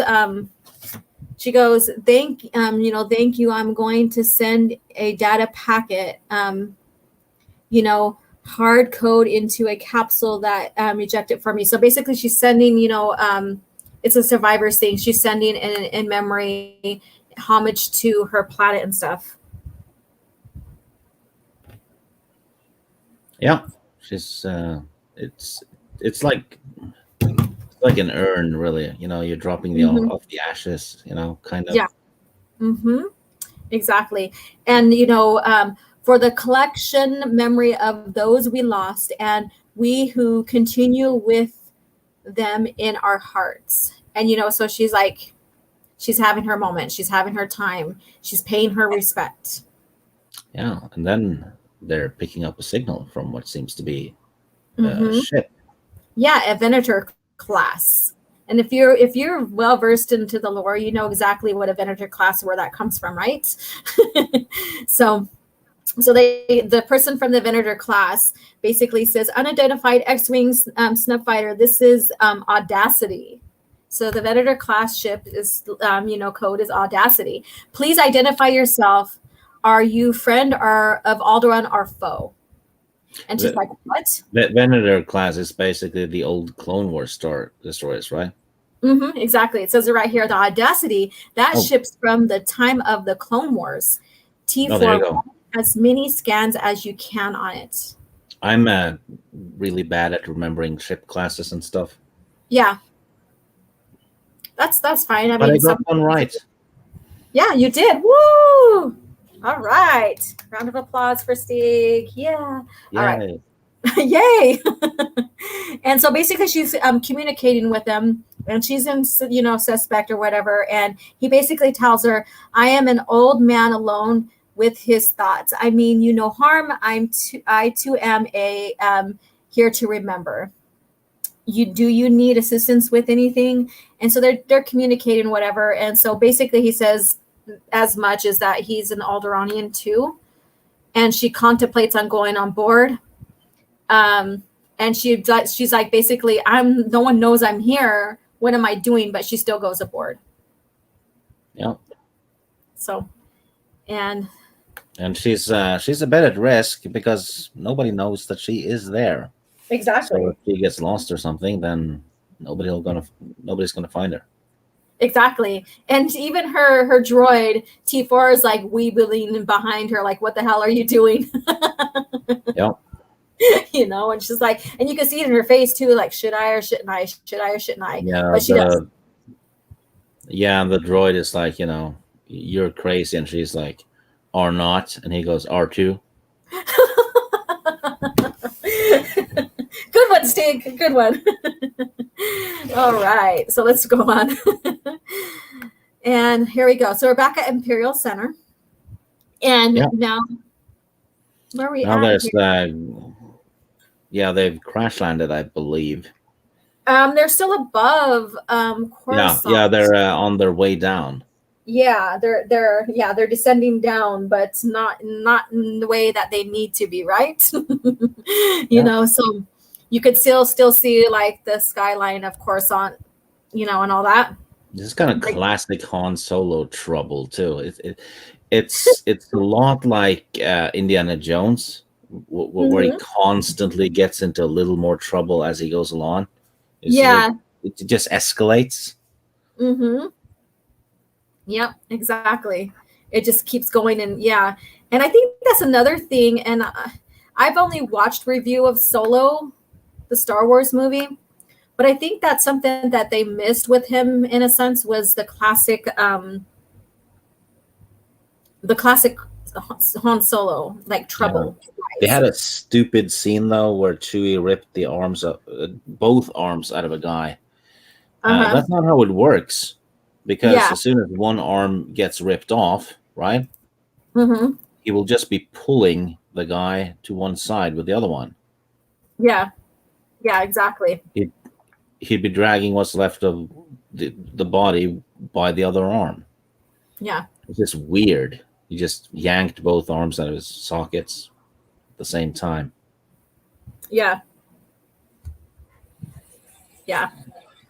So, but I digress from that. This is our Han Solo we love, right? This is who we love here. Not knock off. I'll say one thing for the Solo movie though. If it wasn't a Han Solo movie, right, or if it was just a standalone, Dash Rendar movie or even another sci-fi movie, right? It's perfectly fine, but it's just it doesn't fit with continuity. Yeah. So if you had made it as something, just had a different character somewhere in the Star Wars universe, Yeah. Then it wouldn't have been so bad, actually.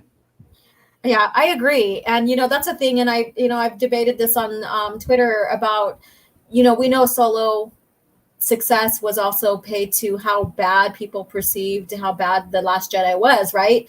But you have a point there. Now, if this wasn't truly a Han Solo type movie, but this was a spin-off sci-fi, other character, Star Wars character movie, it would have been good. Because I've heard people who said they watched it and there were people who had the same review as you, saying if this wasn't particularly Han Solo, this would have been a great movie. And they said, despite it being Han Solo, this was a great movie. And the only writing issues in it has to do with continuity. Yeah. The story itself is perfectly fine. It has a good beginning, middle, and end, but it's just it has the wrong character and it's set in the wrong universe. Yeah. Yeah, and that was part of my argument too with someone on Twitter not too long ago about that, is that if it wasn't for The Last Jedi, it probably would have made significant money because there was nothing wrong with how it was written. It was just the continuity that people didn't care for. Yeah, speaking of things that belong in a different universe, Matt Wilkins is in the chat. Oh.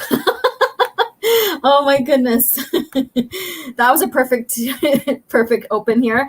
Matt Wilkins, Stig smells like a cross between a wet woolly and bantha poo. So woolly or Wookiee? Stop sniffing at me while I sleep then.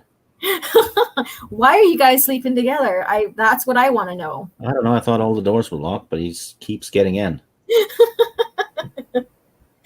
Oh my goodness. Okay. All right. So going back to the Han Solo we love. So basically, they crash down. They crash into the station. Basically, that's what's going on. And right in the Imperial Center. right into the center of the Imperial. Okay, so and then they get out here and then they see. I mean, look at that though. Don't tell me that's not Dr. Apra. I'm looking at Slave One enjoying but look at her. They rip this character off. Yeah. You know? And maybe because she's just an off, like I wouldn't say secondhand character, but maybe because she's not a main character, they probably thought no one would have noticed. Yeah. But and I did because I have eyes like a hawk. Call you Hawkeye. Yes. and this was made in 2013.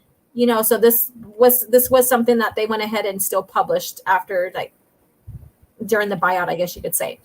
Yeah. And for what we know is Legends now, or the original lore. This was probably something that was on their desk that they're like, oh, we like how she looks. Let's go ahead and mirror someone, blah, blah, blah, blah. So there you go, because this was newly made during the buyout and stuff. So, yeah. So we're at the end. It says to be continued. We're at a cliffhanger. We have Slave One now. And this is what I was talking about. Han Solo is a lot like Indiana Jones, especially in the comics and the novels, because he keeps going from bad to worse. Going through the story, and look at it. Yeah. Yeah, we're left at this cliffhanger too. Look at that. Yeah. Wow. And so we have something to look forward to for next Thursday for 8 and 9 or 9 and 10 or something like that. I keep losing count, but yeah, for the next two. There we go. For the next two. Now, people who are following Afra are curious about that. I'll share an image of her, of Perla, on Twitter, maybe next to Afra, and you guys make your decision. So there we go. And so yeah, again, this is a fun cliffhanger right here. You have a great point. It just gets from bad to worse for Han. And then so let's see what people are saying in the chat. I wonder if they eat croissants on Coruscant. Oh, okay. I think they do. There we go. And then George Hilton, I have a model of the Houndstooth, very EU vehicle. Nice. What's the Houndstooth again? I'm gonna have to look at. Isn't the Houndstooth Bosks? Or yes, it is. Yeah, that's what I thought. Yeah. And then let's see what else is going on here. It's YV666 light freighter. Yeah. Pretty cool. Let's see here. You want to share it? Oh, I'm supposed to share it. No, I'm asking if you want to share it. You don't have to. No pressure. Oh, I'm going to do it now. Okay, since I mentioned it. Yeah. All right. So while you're sharing, chat, what do you think about, this adventure and everything that's going on with Leia and Luke and stuff? What do you like about these comics here that we've been presenting? Go ahead and share. Orange. And if you don't like them, that's okay too. Yeah, exactly. All right, I'm gonna go ahead and bring the image up. There we go. Let's see here. Get out of this one. And no, I don't. Share screen and Chrome tab. It's just like a lot of little clicks here and there. So here we go. Here's the Hounds, or the freighter. So what the Houndstooth is, a type of freighter. So there you go. I bet you that Hound ship is going to have a rough landing.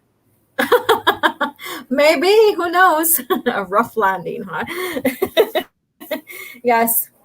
And then people in the chat too, since we're talking about ships, what is your favorite ship? And it doesn't have to be a freighter. It could be a fighter or starfighter or whatever, but what's your favorite ship? My favorite ship is Reylo. Oh, hell no, Stig, you went there. Oh my God. You're lucky I don't do cancel culture. Cancel Stig right now for saying that. Matt Wilkins, remember when Orange Hat replaced Stig on the show? Good times. Aw. What's with all the stabs, Wilkins?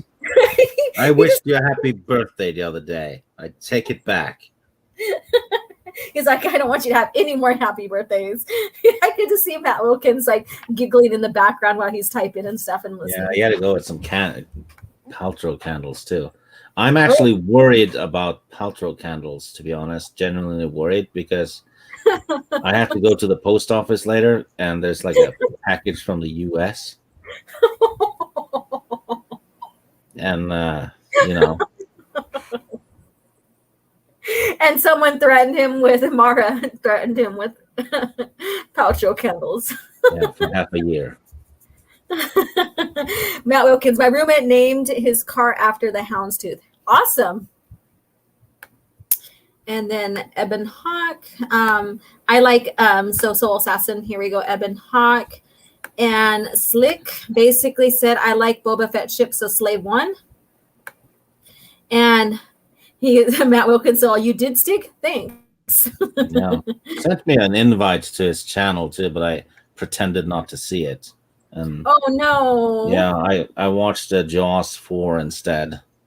Oh, you got stood up for Jaws 4, Matt. So sorry. Slave 1 is a tie for me. Well, slaves are usually tied, so. He's talking about the ship, Stig, the ship. Oh, sorry. All right, Matt Wilkins, I am giggling whenever I type these comments in the chat. Laugh out loud. I can just hear that. I can just hear you. Laugh it up, fuzzball. Amy, I got the Rebellion series when it originally came out. I love how we get to see Leia in action and see the emotional impact of events of A New Hope on Luke and Leia. Exactly. A lot of depth, emotional depth, a lot of depth that are within these comics, which makes them priceless, really, and valued. Let's see here.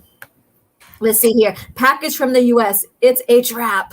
I do believe it is. You need to report to me on what you got. I'm curious now. Matt Wilkins, I named one of my cars Hunter's Mist in college once. Wow. I don't believe that. I don't think he ever went to college. Why don't you believe that he went to college? I refuse to answer that. Okay. Come on, Stig. I'll keep it to myself. All right. We're not going to get that answer from him. Dead Man Walking 55. Seriously, though, the Falcon. There you go. And then Sukori. That's what Rey's speeder is based on. It is. Oh, hell. I did not think about that until now. Yep. Take off the back wings right here, huh? The back. Yeah. Then you have what's actually a spaceship. That's what they probably thought it was, a speeder. They just took the speeder and flipped it on its side and said, here you go. There's, I don't know. That was weird. I thought it was cringy as hell, though, when I first seen it. I'm like, really? You couldn't come up with a better concept? Yeah. Orange Hat Review. Millennium Falcon and Eben Hawk are the other two favorites of mine. Awesome. Yeah. Ooh. Matt Wilkins. Stig had a performance anxiety to be on my stream. Understandable. Yeah, that's true. I didn't have enough chromosomes. Okay. Holocron Library Fox. I gotta say, I have yet to see a ship in Star Wars I really like. Some are cool and all, but would I want one of them if I have my imagination ready to build one of any of my own? Nope. Oh, really? You don't really? There's no ship that you really like them, huh? I'd be hard pressed to find one I didn't like either. You know? Mm-hmm. Yeah. Okay, the Falcon and Jade Shadow are two of Amy's favorite ships. I like the snow speeders. Oh, yeah, that's right, huh? Yeah, they're cool. Okay, I'll take one for space travel capabilities sake, of course. The thing is, I think, was it Jade's Shadow? Or which one was it? Jade's Fire that Luke made for Mara. I forget which one it was. I forget which one came first because I know after she lost her Jade Shadow. Wasn't that the one that got blown up? I believe so. I'm trying to put them two together, like not together, but you know what I mean. I'm trying to see which one was the one that got blown up. And then after that, Luke ended up having a new ship made for her, like a special gift for her. So it might have been the Jade Fire that he had made for her. I always liked the Y-wings as well. Yeah. Probably because of the old X-wing games. I always liked flying the Y-wing. Okay. The B-wing, I'm not that huge a fan of, but it's not like I dislike it either. Yeah, I'm not. I've never been a fan of the B-wing either, but I get its functionality and what its purpose. You know. So yeah, it looks like a big flying crucifix, almost. You know? Yeah. Yeah, the power of Christ compels you. Soul Assassin. I think JJ was deep into ice cream bar and thought it's Ray's speeder. Oh. I guess he thinks that the speeder looks like an ice cream bar. Just put a stick at the end of it, huh? Yeah, it kind of does. Yeah, good point there. Caramel thing. The caramel, huh? Caramel ice cream. That sounds good. I want to go get some ice cream now today. It's like, okay, so my weather here is 100. It's gone up to 102 degrees Fahrenheit. So I don't know what that is Celsius. I'll have to look that up. So it's damn hot. That's what it is. Yeah, I'm like living in hell right now. All right. So Dead Man Walking. I just thought of a funky one that I like. The Bedouin Cloud Car. The Bedouin Cloud Car. Yeah, I think it's the ones you see in Empire Strikes Back, isn't it? Yes, it is. Yeah. Okay, I got it. I just didn't at first. I was like, wasn't picturing it in my head. The Bespin Cloud Car autocorrect. There we go. Bedouin. The Bedouin. I'm like, oh, that kind of sounds sexy. He's going into like Arabian Nights and stuff. He's gonna have like all his Twi'leks on the side there. Yep. Riding in his Bedouin cloud car. Hello, Abanaz. How are you doing? Just imagine that. Okay, Steak, having a Bedouin cloud car and like, you know, with your Twi'leks or you know, any of the ladies that you like, just riding along, you know, fanning you while you drive. Yeah, sure. You're like, yeah, sure, I'll take that. All right, a Soul Assassin. Nobody likes it. The Millennial Falcon. The Millennial Falcon. And then Orange Hat. As for my favorite fighter, A-Wing. Speed and firepower. Sacrifice the shielding. Okay. Fair point. And Miss Lady Toriel. These remind me of old Flash Gordon series, always cliffhangers. Good stuff. Yes, I loved how it ended and that cliffhanger right there. Very good. Very good. Something to look forward to next Thursday. Here's a link for you in the private chat. This is a good ship. Oh, yeah. Okay. Let me see here. It's the Raven's Claw. That's right. Oh, that's right. Let's see here. Let me bring it up. Okay. Which is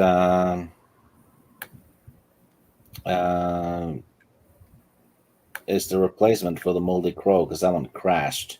Yeah. It crashed on Rusan. Yeah, it did. That's right. That's right. That is sleek. Look at that.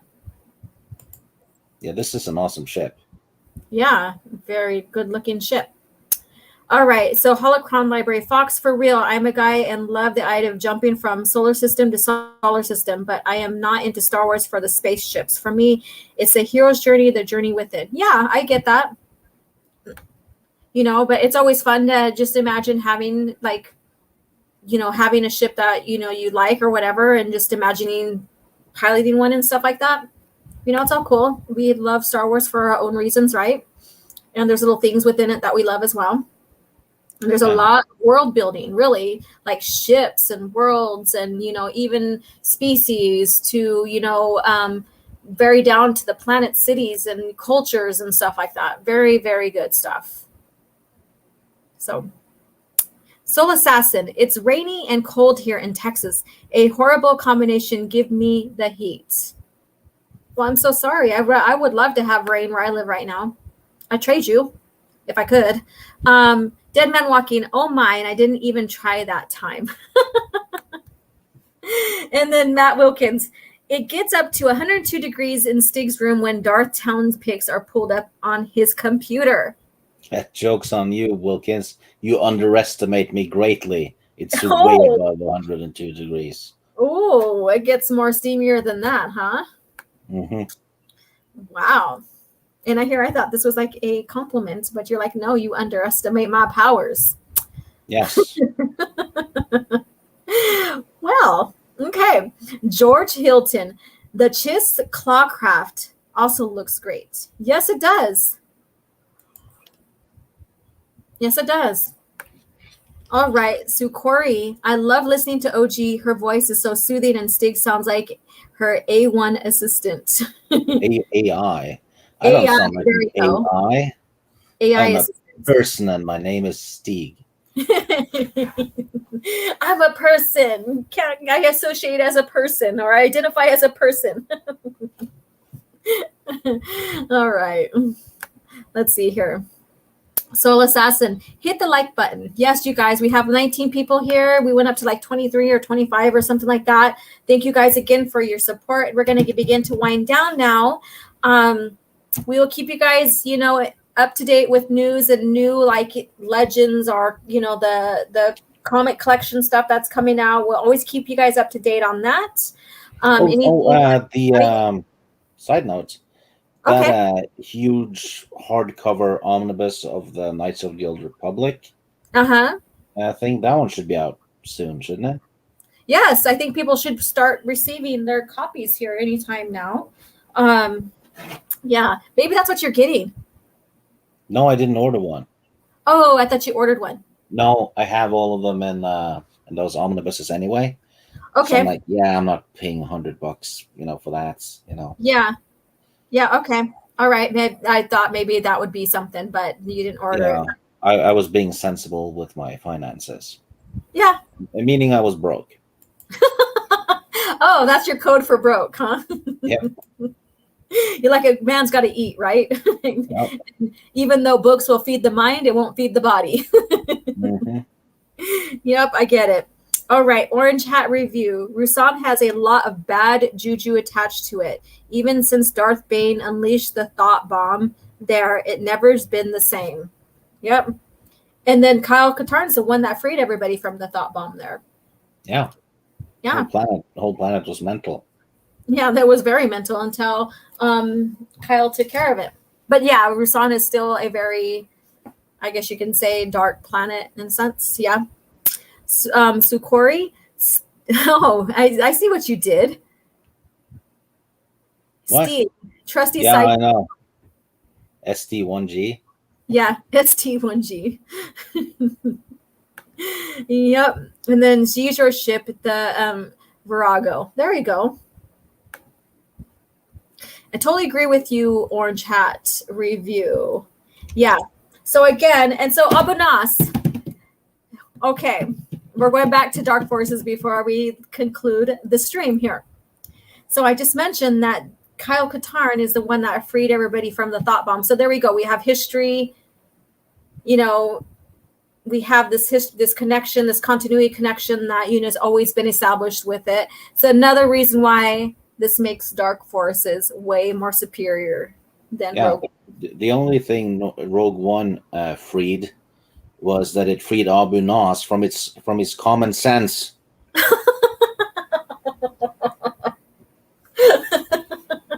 He is just getting roasted right now for Abu Nas. He's on my list for a while. He's on your list, huh?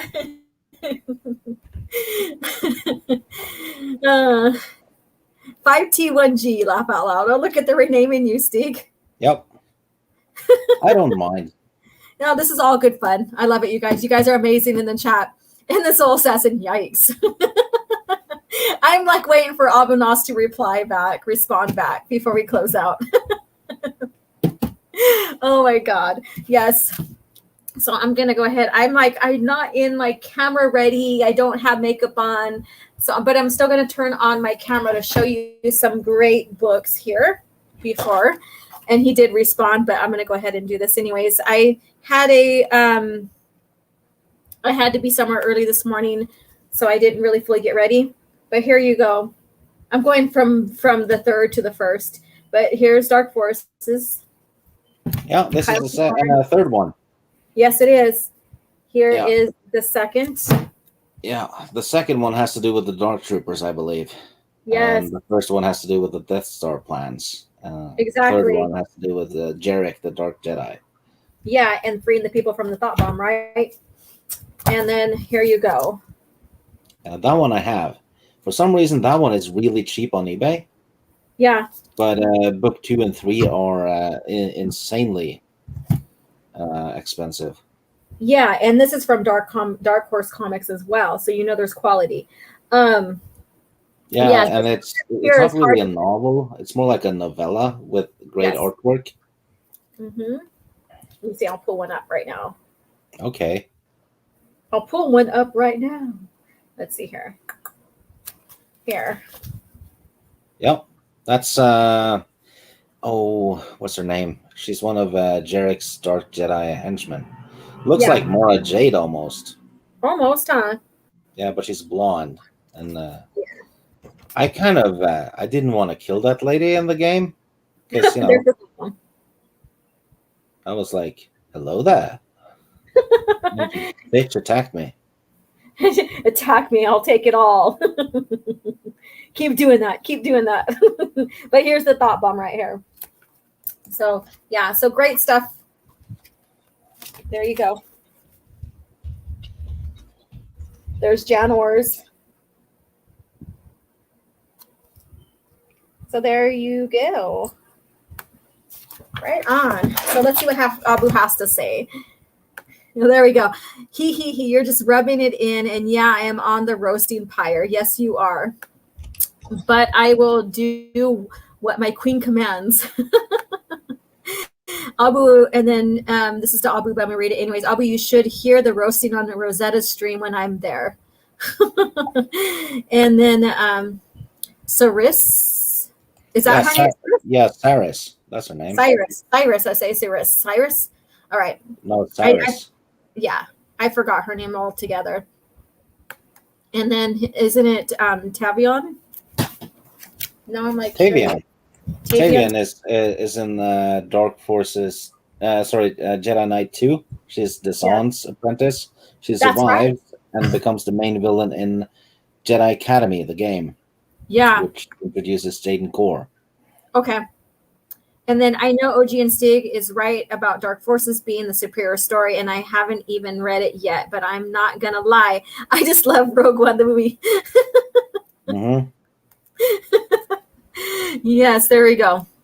Awesome. All right, you guys. So thank you again for tuning in to this Thursday morning coffee chat with Stig and I. It's really evening for him, but it is what it is. We enjoy having these chats with you about the EU. We enjoy sharing the comics right now with you guys and going through the storyline and talking in general, just what we love about Star Wars and what's going on in the storylines that we read or, we give to you or share with you.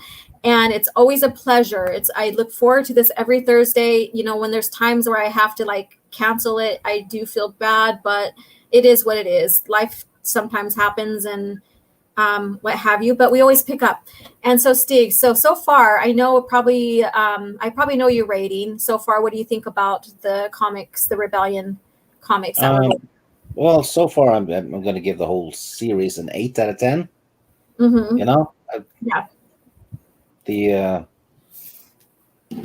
Because it's basically one story, isn't it? Mm-hmm. Yeah. But yeah, solid 8 out of 10. The artwork's fantastic. They completely get the characters right in terms of writing. Mm-hmm. Yeah. And they get the state of the Star Wars universe right as well. Yeah, exactly. So this is a top-notch production. Yeah. Yeah. Oh, and as a side note, these coffee chats Alora and I do, they're nothing without the chat. And exactly. People chiming in, except Wilkins, we can do without him. Oh no. He's always welcome here. He is. All right. Yes. And again, if this is not possible without you guys listening, subscribing, and contributing to the channel. It does help me get stuff that I don't have. In fact, like the Dark Forces trilogy I have here, that's just one example of your guys. What's the biggest plot hole in Rogue One? Okay, what is it? They design a flaw in the Death Star that only a Jedi can make use of. And they do it at a time where they think all the Jedi are gone. Oh. That's kind of a dumb plot. Good point. Yeah. It's like, let's design a huge flaw in this battle station so that one of the extinct Jedi Knights can exploit it. Yeah. Yeah, like assuming that someone can go ahead and hit that, like a commoner, I guess you could say, or a common person that doesn't have the abilities, force abilities to do that. I get that. And the others can't. Mm-hmm. The targeting computer just can't do it. Yeah. Excellent point on that. So I'm going to go ahead and read these last two, and then we're going to conclude here. Star Wars. Sorry if I ruined Rogue One for people, though.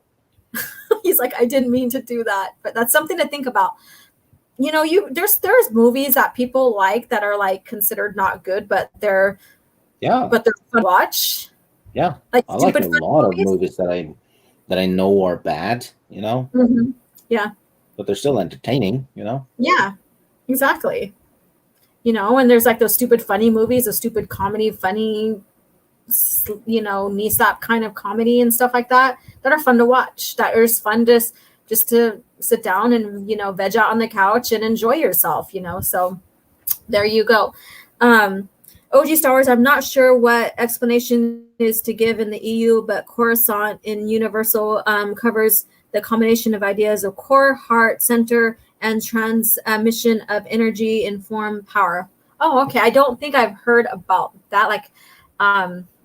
But I did hear that it was like also like a gem or something like that.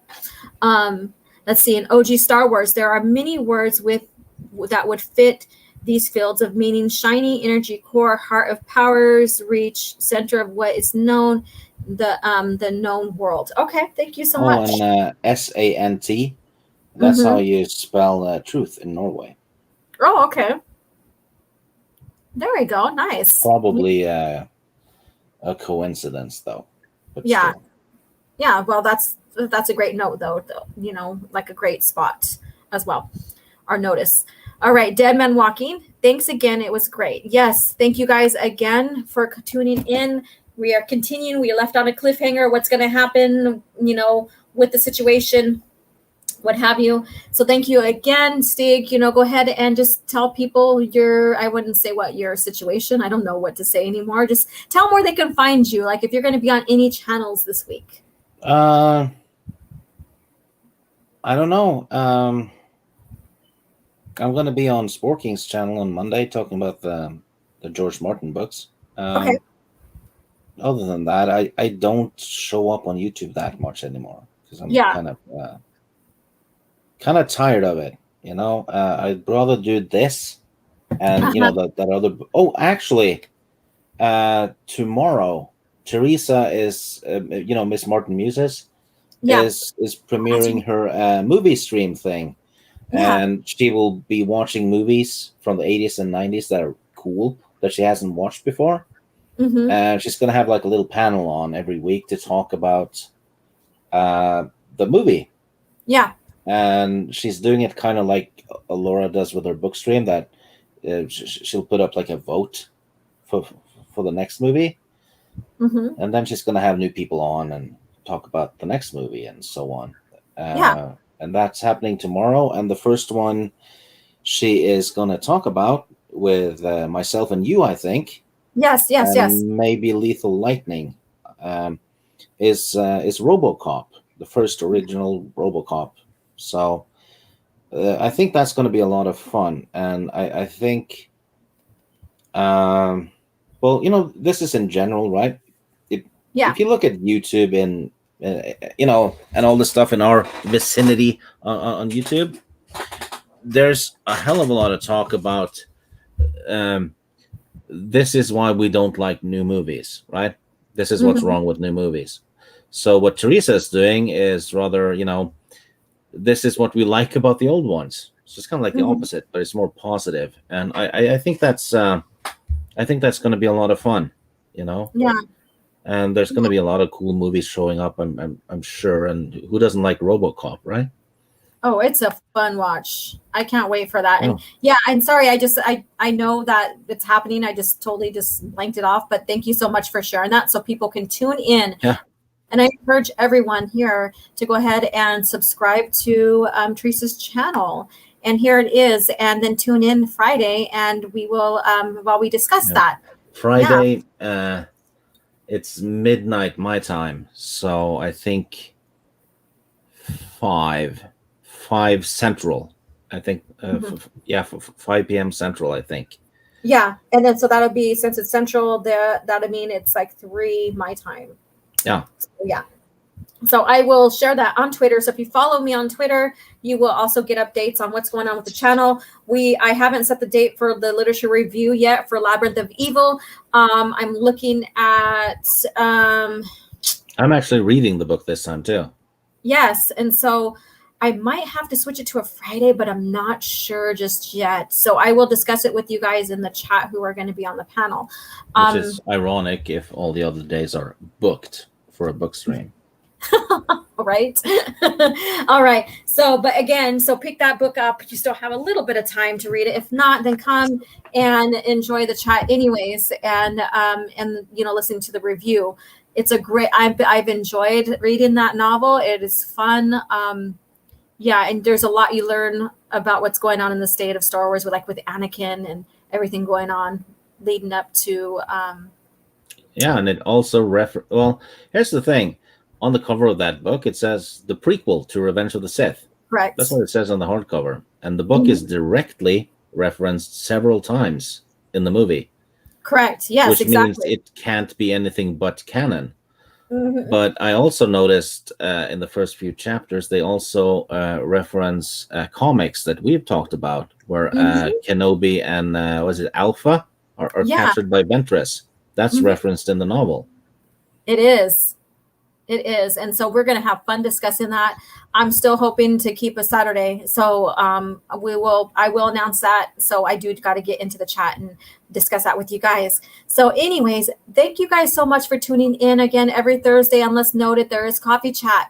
And we are going through the Rebellion comics right now, which has been an amazing experience and seeing, all everything that's, emotional ties to what's been going on and what's going on with finding a base. You get all of that in between the movies, and it's an amazing journey. And again, literature review will be announced, and I am planning, and I haven't set the date yet. I have to talk to the person, but I'm going to have another Talking EU interview. And so that will be announced as well. And content starting to come up on the channel, working on Dark Forces versus Rogue One. That should be a good one. I think it's going to be more than just one part. So Aubrey Noss is going to have a heart attack and go, I was so wrong. I was wrong. I'm so sorry. He's going to do a stream where he severs one of his fingers. Oh, geez, not that bad. I give my finger for my mistake. Yeah. He goes, Madame. Or something. I don't know what he says. I don't know either.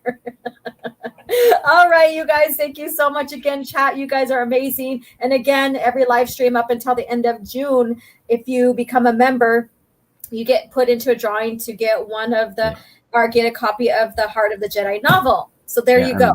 And by the when she says by the end of June, she means the month, not the back end of a stripper named June. Oh, damn. No. Yeah. No. Anyway, carry on. Yes, carry on. And in that note, and while we're ending in that note, you guys have a great day and may the force be with you.